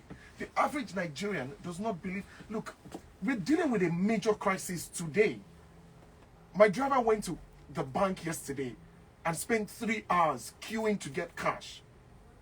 He didn't get the cash, by the way. So, and that's what you have to understand, that the failure of government to actually give the average Nigerian a sense of belonging. So what is the aftermath of NSAS? A generation of Nigerians lost hope in the country. And you know what they did? They voted with their feet. They've left. All right. They've left the country. They're not voting these elections. They've moved with their families. Because the Nigerian government showed them, in the way they quelled those protests, that they didn't matter in the conversation of Nigeria, and they lost interest and they've left. Look, I'm a business owner, and I know how many of my employees have left because of NSAS, and that's who they blame or what they blame for the reasons for giving up hope on Nigeria. So look, whilst the government can celebrate all its lights and show us, you know, a rail line that they built for 14 years, you know, and all of that, the reality is that the average Nigerian has lost hope in the country, and the government is responsible for people losing hope in the country. So let's establish that. And you see, the truth is that the only way we can give people a sense of belonging in the country is for them to see that the government actually cares about them.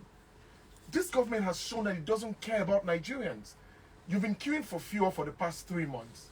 The president, who is the Minister of Petroleum, hasn't been able to do anything to fix it. No promises. He's from the committee. He's Which- the chairman of the committee. Why, but the why, Minister of why, State for why did he need to Petroleum form a committee? is, Why do you need to form a committee to just supply petrol? You don't need a committee to supply petrol. That should operate on its normal self. So today Nigerians don't have petrol to run their cars. Today they don't even have cash to pay for goods and services. So you have almost a complete breakdown of the structure of the country. But the methods the refineries are not repaired. You know, in They've had 16 8 years. Yeah, but in 16 years the PDP couldn't Seriously, repair. they've had Don't 8 they need years. more time? No. But Seriously. listen. Listen. Representative Kofi, Obanikoro, do you want to say Kofi, something about this? Kofi, they've had 8 years Wow. to fix one refinery. I'm not telling them to fix everything. We hear that the Port Harcourt refinery will soon come on board. I want to say this on air today. If Port Harcourt refinery works in the next 1 year, please bring me back on your radio station. I'll do a public apology to you. All right. Okay, gentlemen, we want to allow the listeners come in. It's been a long one. We will have to allow you to go very soon. But we'll take a few calls, and then we'll ask you your vision and your plan for Eti-Osa. And then we end on that note. Okay? So, 08092345913. Let's take a first call. Hello, good evening. What's your name? Yeah, good evening, Kofi. My name is Jonathan. Okay, Mary, you have 60 seconds. Please go on. Okay, it's a honor speaking. First, I want to thank you for doing this, for bringing Banky W and the rest of the panelists to show this time. Kofi, God continues to bless you. But first, to the guy that said is an economy, can you please explain to me why Egypt inflation is 21 point something percent with all the infrastructure they have, and Nigeria inflation is 21.7% with the infrastructure we have? Because I need to understand that. Then that aside, I want to of the refinery. Was he actually following up on that refinery and the stage at which it is? Because if he's following up, you will know that as at today, the refinery revamped and rehabilitation is at about 80-something percent completion. All right. And there's a modular refinery still going on inside that place as well. Thank you very much. Okay, Femi Obachi. Yeah, so it looks like both questions are actually for me. The first question was about inflation. Look, first things first. We know for a certain that inflation numbers being bandied by Nigeria are false. There is no way that Nigeria's inflation is running at 21%. When you go and look at the basket that they're using as the parameters for inflation, real inflation in Nigeria is running well ahead of 21%. And the easiest way for you to understand how inflation works is just compare the depreciation that you've had in the currency. There's something in economics we call purchasing parity. Look, that's how currencies behave. The naira has been consistently losing value against every other currency in the world because inflation in Nigeria is much higher. So go and think about all the parameters that you can use for inflation. Your rent has not gone up by 20%. The cost of food has not gone up by 20%. The cost of transport hasn't gone up by 20%. There is absolutely nothing in Nigeria whose price has increased by only 20% in the last 1 year. So we're saying that the statistics they're using is not right. Okay. So don't compare Nigeria and Egypt. There's something wrong with our statistics. That's the refineries, right? The refineries, look, I'm following the refineries. Again, I worked on that project until they truncated the last process in 2021. the reality is that the state of the Port Harcourt refinery, which is the refinery that is being touted to be repaired, there are two lines in Port Harcourt refinery: 150,000 barrels a day and the 60,000 barrels a day. It is clear that the 60,000 barrels a day cannot work because of the state in which it is. The 150,000 barrels a day, they've been running a project to rehabilitate that refinery. Given the technical details of how bad that refinery was, the time that the government is telling us that it will take them for them to do the turnaround maintenance, it is not possible. Renovation. Yes, there are even lead times for the equipment that are required to fix the refinery. Okay. All right, let's pick another call. 91.3. Good evening. What's your name? Okay. Hello. Good evening. Hello, Kofi. Welcome. Very quickly. You have Good evening. 60 I'll seconds. make it up. Okay, make it up. Please go on. Yes, I want to say good evening to your guest in the house. Yeah, please go. This question is to Banky W. Here is Tinapa today. If PDP has done well, here is Tinapa today. But today we are all jubilating, dancing over Lagos free trade zone. We are all happy. Happy? Yeah. Okay. Then my other question, okay. This government has built railways, roads. The only thing I know PDP government did in the past were to go and lay foundation stone. I have not seen where the former president have gone to commission the roads. Okay, so your question, please. Even Jonathan promised Your that question. he will build that second Niger bridge. He never visited this. Okay, thank you. So you have a question for the PDP candidate. Yeah. Okay, let me respond like this. The first thing I'll say is that, and I said this before, so I don't know if you were listening, I'm not in the PDP to defend everything wrong that has ever happened. I'm not in the PDP to defend the history. I'm here to redefine and reform the future. So yes, there has been pain caused by some members of the PDP, but there is no perfect organization. There is not one. Not one party, not one church, not one company, not one mosque. At the end of the day, a democracy is only as good as the people that are involved in it. But since you brought up the track record of the PDP, the phone that you are using, the whole partnership with the telecoms business was done by the Obasanjo and Atiku administration. Since you brought it up, the greatest minds that we've had in government, minds like Ngozi Okonjo-Iweala, minds like Adesina from the African Development Bank, minds like Patutomi, those kinds of people were brought in by that administration.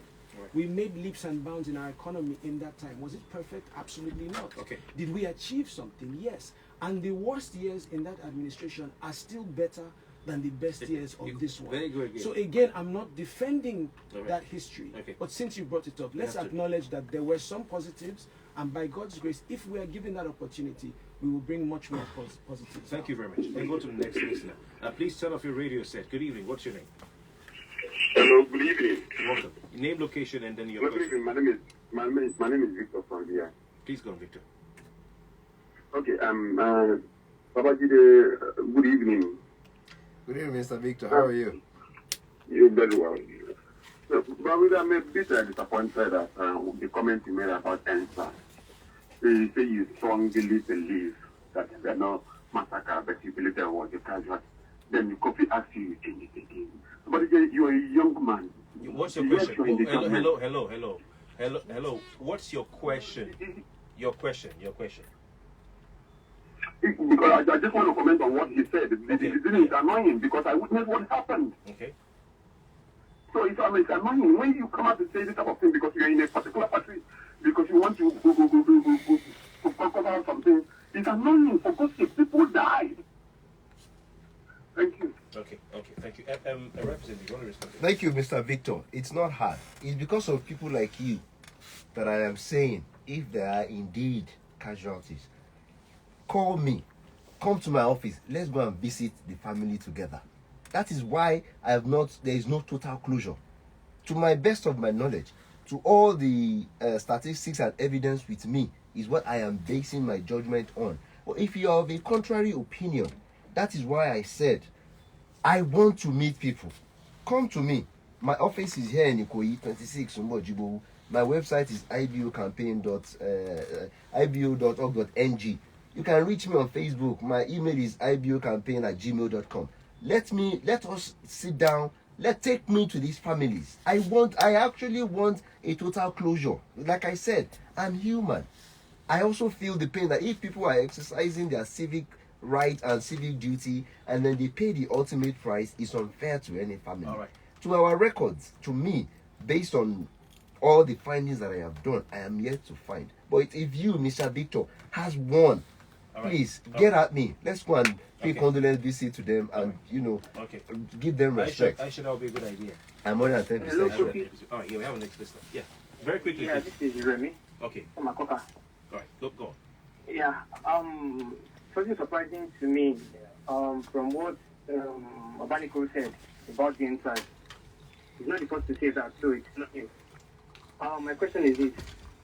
As it is today, you guys are from Lagos, the three of you guys, from to say. As it is today in Lagos, we have a ministry which is being budgeted for LIRS, which is to take care of Lagos IGR. But as it is today, we have a company called Alphabeta doing that, getting about 10 or 20% of whatever's big in Lagos State monthly. What's your question? What are you guys? Okay. What are you guys doing, or what are you guys going to do about that?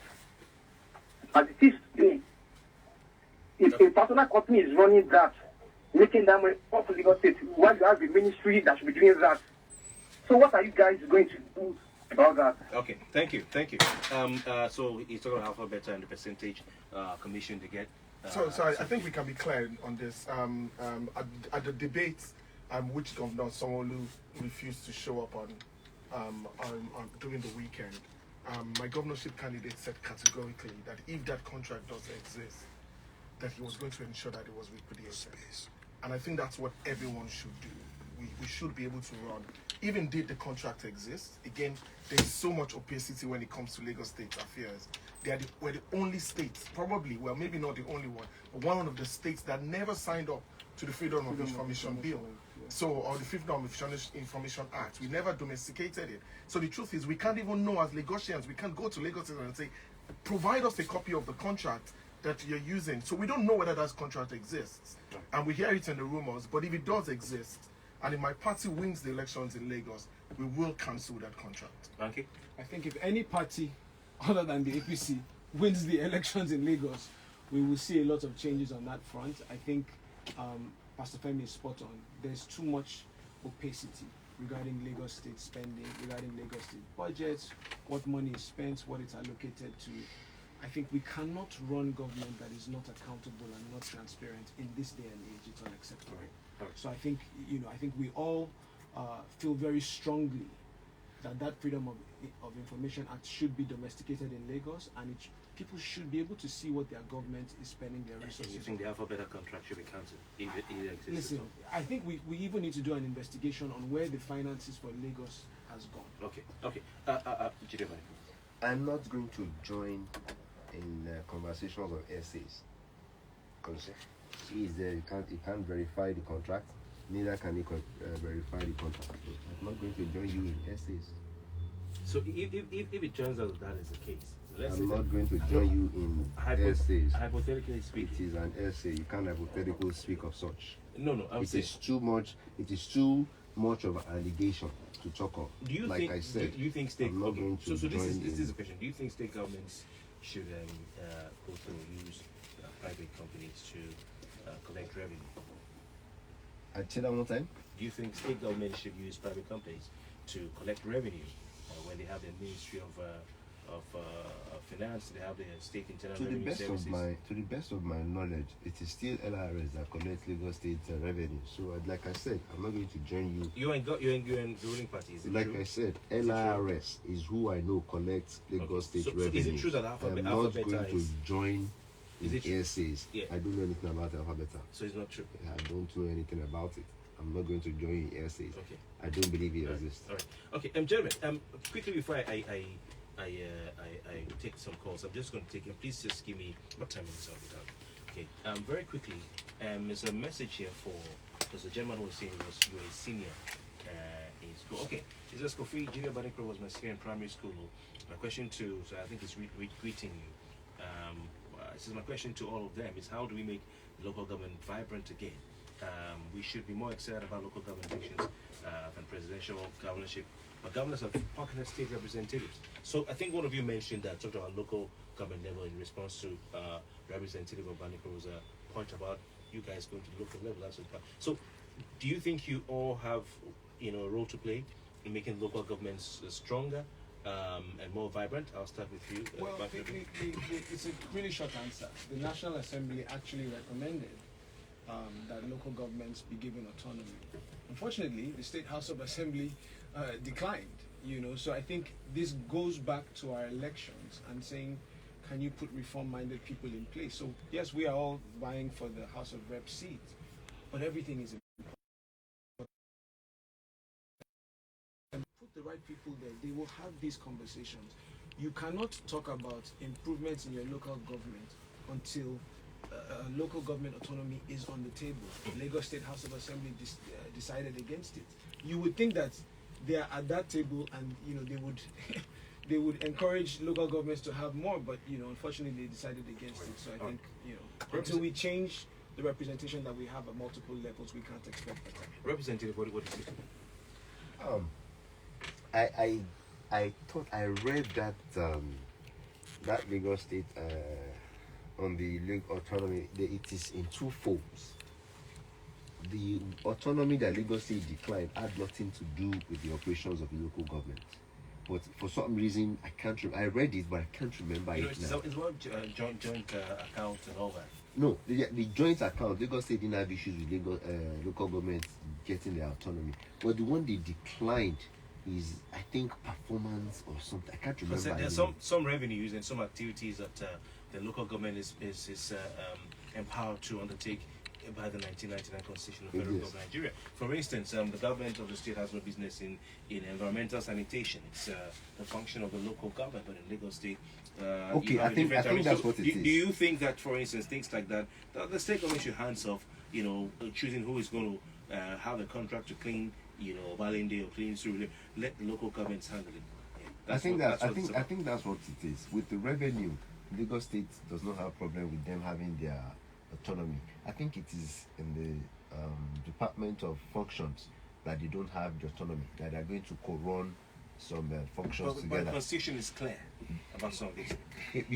I know that the Constitution is clear, but you also have to remember that some local governments don't have what it takes to fund themselves, so they need partnership with the state government, and that is situation. That situation is what is leading to that. It's not about settling party. It's not about settling party. No, at all. Okay, it's about performance. Some local governments don't have the funds to run. I realize some local government areas anyway, because revenue is very important, and if they are meant to, run maybe motor parks, we have Lagos State setting up a parks and garages committee. We have parking agencies meant to collect some tolls before the park here, there, and everywhere. But the local governments are the ones to do that. So, Kofi, you know what happened in Lagos? Local governments who have their parks, both motor parks and the leisure parks. They have as well. Local governments who have the ones. But the state government set up a parking. So no, agency. Kofi, you know what has happened in Lagos? It's very simple. What has happened in Lagos again is always what I've said, and I've sung this song for years. It's about a system. It's a simple state capture. That's what has happened in Lagos. And what has happened is that the Lagos State local governments have signed a contract with Lagos State, effectively porting off their powers to the state. Well, I mean, at the end of the day, do you have this evidence of this? It's not. I don't think it's hidden. It's not hidden. It's clear. Yeah. That's the reason why the Lagos State parks can collect revenues on behalf of the Lagos State, of the local governments, and then the state government can share the revenues. But I just told you that some parks are under, just like you have. No. So Jide, I don't think there's a disconnect in what we're both saying. I'm not sure there's a disconnect. What we're saying is that, look, this is where the problem is. The local governments are the closest arm of government to the people. Extremely important. If you go to every other country in the world, your counties and all of those guys, they play an extremely important role. The problem is once you've created an agency where the state government effectively has taken those powers from them and is now, again, it's almost like I'm taking them and I'm distributing back to you. Illegal? Look, well, I mean, the problem is that if the state government has passed a law that, again, a pliant assembly, we all we have is just everybody just complying with whatever is being. But the Constitution is above every other law. Nigeria has been known consistently to breach the Constitution. Even the federal government breaches. But he said some parks are under the control of local governments. Well, we know that for I think that's not. I don't think that's disputed. And he's also said some local government areas are not strong enough to engage in. What does that even mean? Sanitation services. What does that even mean? What does that mean? That's also another part where I disagree. Then get rid of the government. Let's remember one thing. Get rid of the local government. Yes, I mean the people should vote them out if they cannot fix their local government. At the end of the day, look, a federal system. Jide, please, a federal system is a very simple system of government. The same way some states don't have enough funds to operate, but they need the federal government's intervention. It's the same way some local governments do. Badagry, for example, or Ojo, for example, Amuwodofin, for example, Ifakojaye, for example. These are local governments that don't have enough income to run. It is because the people that have been voted to become local government chairmen do not have the capacity to innovate. That's the biggest problem that Nigeria has. You will agree with me that it's all over the world. That some states just don't make as much as other states. And federal government comes. That's in America. You have it as well. You have but some I think states some that of the don't examples that themselves. you use, that probably where I have a problem. So if you look at Badagry, for example, Badagry local government probably has the best opportunity for tourism in Nigeria. So I mean, look, let's be factual about this thing. Gentlemen, let's move on. I want you to tell us, because we're out of time, your plans. If you're elected as a member of House of Representatives for Eti-Osa federal constituency, I'll start with the incumbent. No, you start with them. No, I've been going around. I've been trying to unseat me. I'm sorry. Start with them. No, please. I've been going around, so I'm in charge. I'm in charge. I'm the speaker of this. I'm the incumbent here. Yeah. Just tell us, because you have a lot you've said already. Start with them. Please. Kofi, with it's all okay. due respect. You want to start? I'm happy to start. Okay, please. I'm happy to start. Look, the first thing is that, look, Nigerians have to be educated about what the role of a representative is. And it's important so that we don't even demand from them things they're not able to do. And I think Jide has alluded to that a bit in this conversation. But there are a couple of things that you can take home, that what is the role of their representative. The first is appropriation. So you play an active role in how the budget of the federal government is determined and what projects are funded. Yes, you're one of 360 votes, but within your committee, you should have sufficient influence to be able to ensure that the projects that come through appropriation benefit your constituency. The second bit is the lawmaking part. Make laws that contribute to the growth of the country, that thinks about a 21st century country and how we should be operational. The fourth one is obviously the representation part, which is you are representing the people, or the third one, you're representing the people at the Federal House of Assembly, and your job is to obviously ensure that your constituency gets the best, whatever it is. Now, the fourth thing is the oversight, which is where specific arms of the executive, the National Assembly has oversight functions over those guys, and I think the last one is what I would describe as consent. But the consent is more at the senatorial level, which is where there are ministers or people being appointed to specific places, and you play an active role in that. Now, so for me, it's very simple. In looking at Eti-Osa and where it is today as a constituency, there are certain expectations that you would have of a constituency like Eti-Osa. Now, first is the level of federal presence that you have in Eti-Osa. Eti-Osa is a local government that has probably developed in the last maybe 20 years. As at the time I moved to Eti-Osa, I was living in Agungi. When I moved here, I was the only house within a 500, 600 yard radius. And today, you've seen that develop as quickly as it has. A lot of the development that has happened in Eti-Osa has been private funded. Estates building roads, building their own power systems and all of that.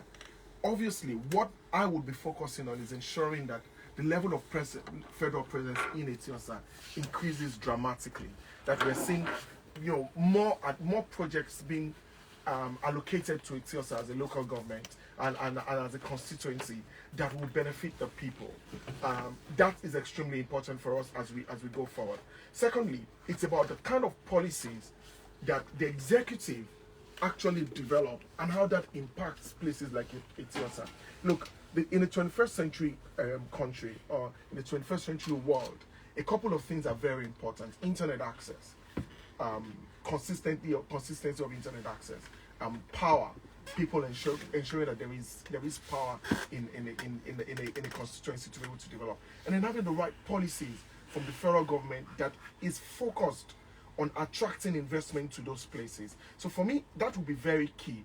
It's about driving engagement with the federal government and saying, Eti-Osa is such an important hub for you as a country. We're probably the ones that would attract the most FDIs into Nigeria, from an intellectual point of view, from a regional integration point of view. We're extremely important, and the federal government needs to give Eti-Osa that attention. There is also something that I would do. See, every other person who is a member of the House of Rep in Lagos, I would ensure that I engage them consistently. Lagos has to have a special status in Nigeria.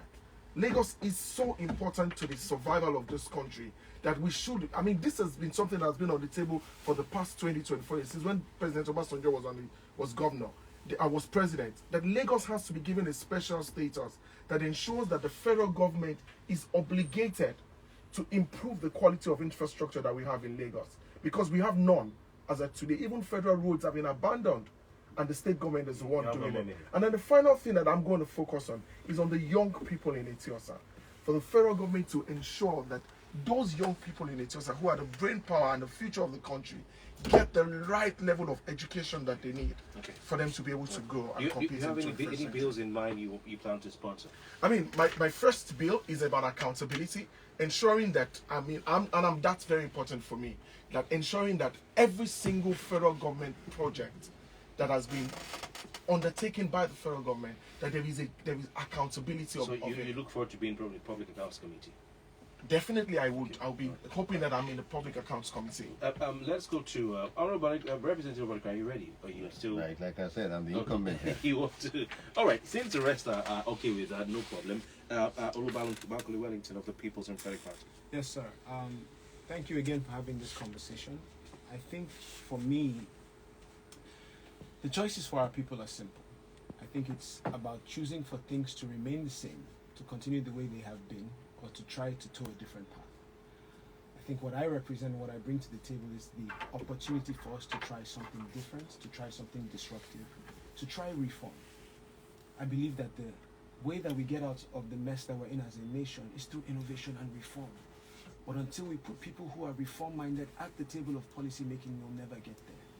And so when you ask what my specific plans are for Eti-Osa, I would encourage people to first go to the website, Banky2023.com. You will see my manifesto, my legislative agenda. We call it the 7 E's for Eti-Osa.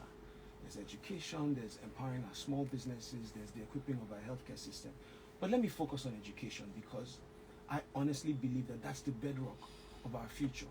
What are we doing about educating our young people? If you go to the schools in Eti-Osa, you will see that they are getting degrees that will not be worth the paper that is being printed on. Our young people are not being given a chance.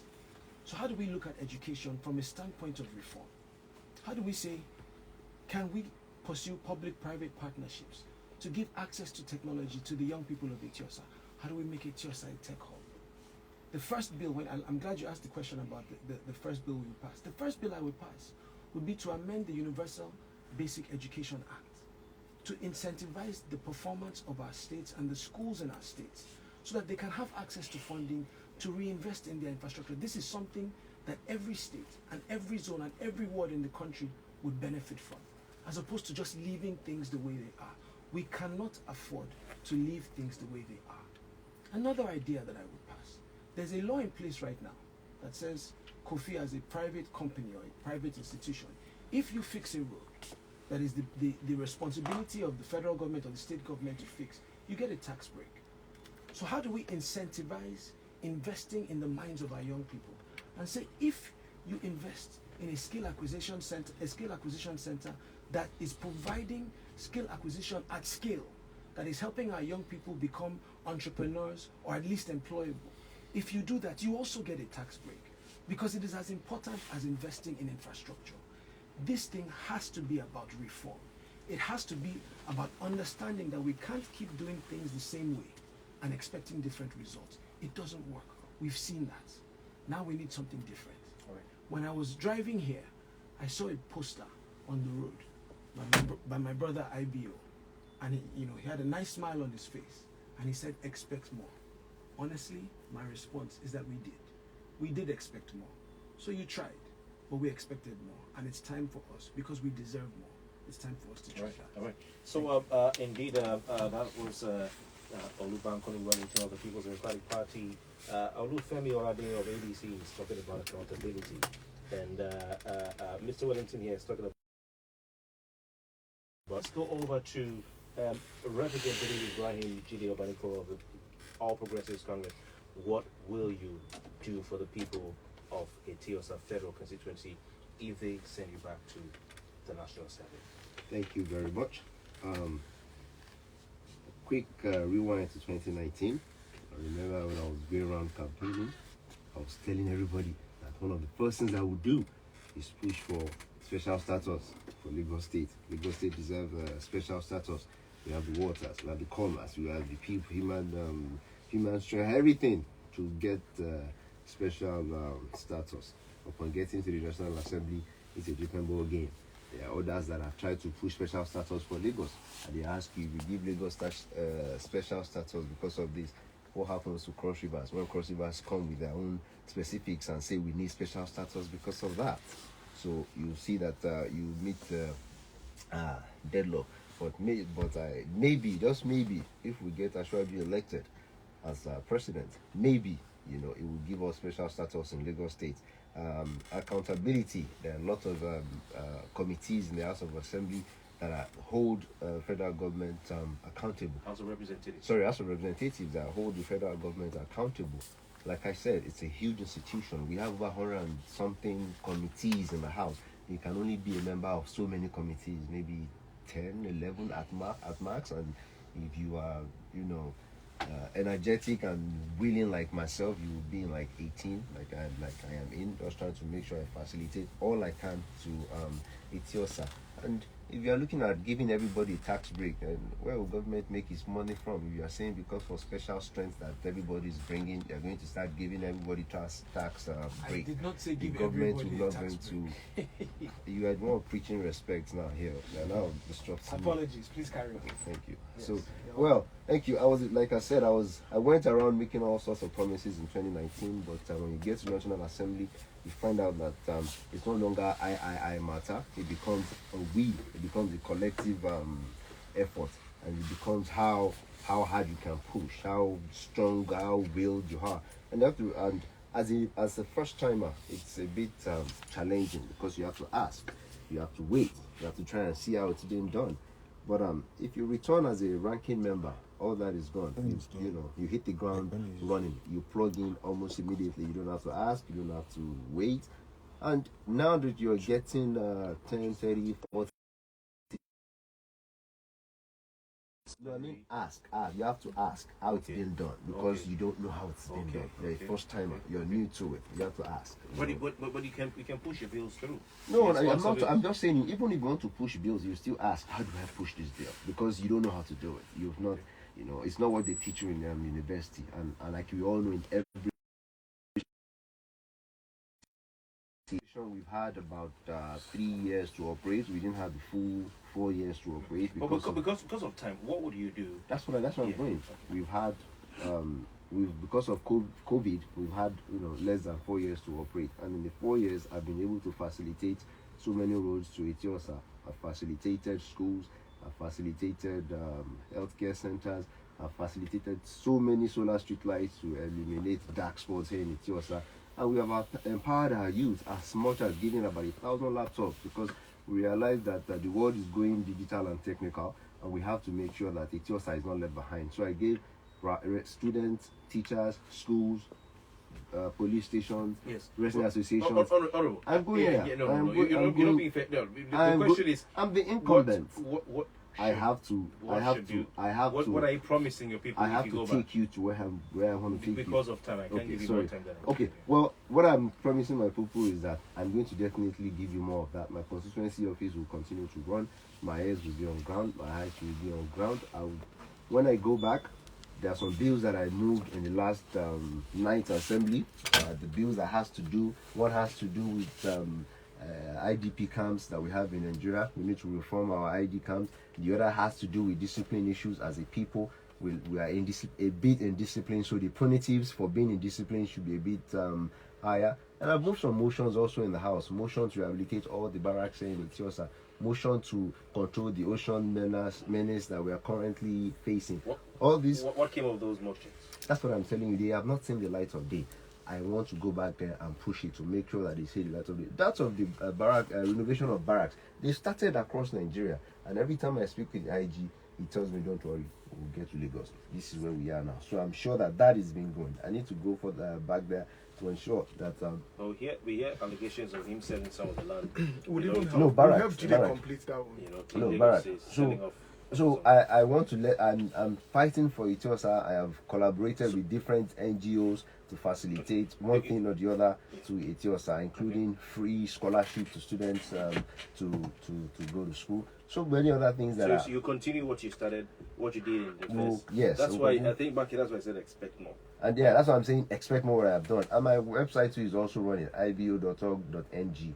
All my programs are on there. What I have done, what I plan to do, and what I intend to do. My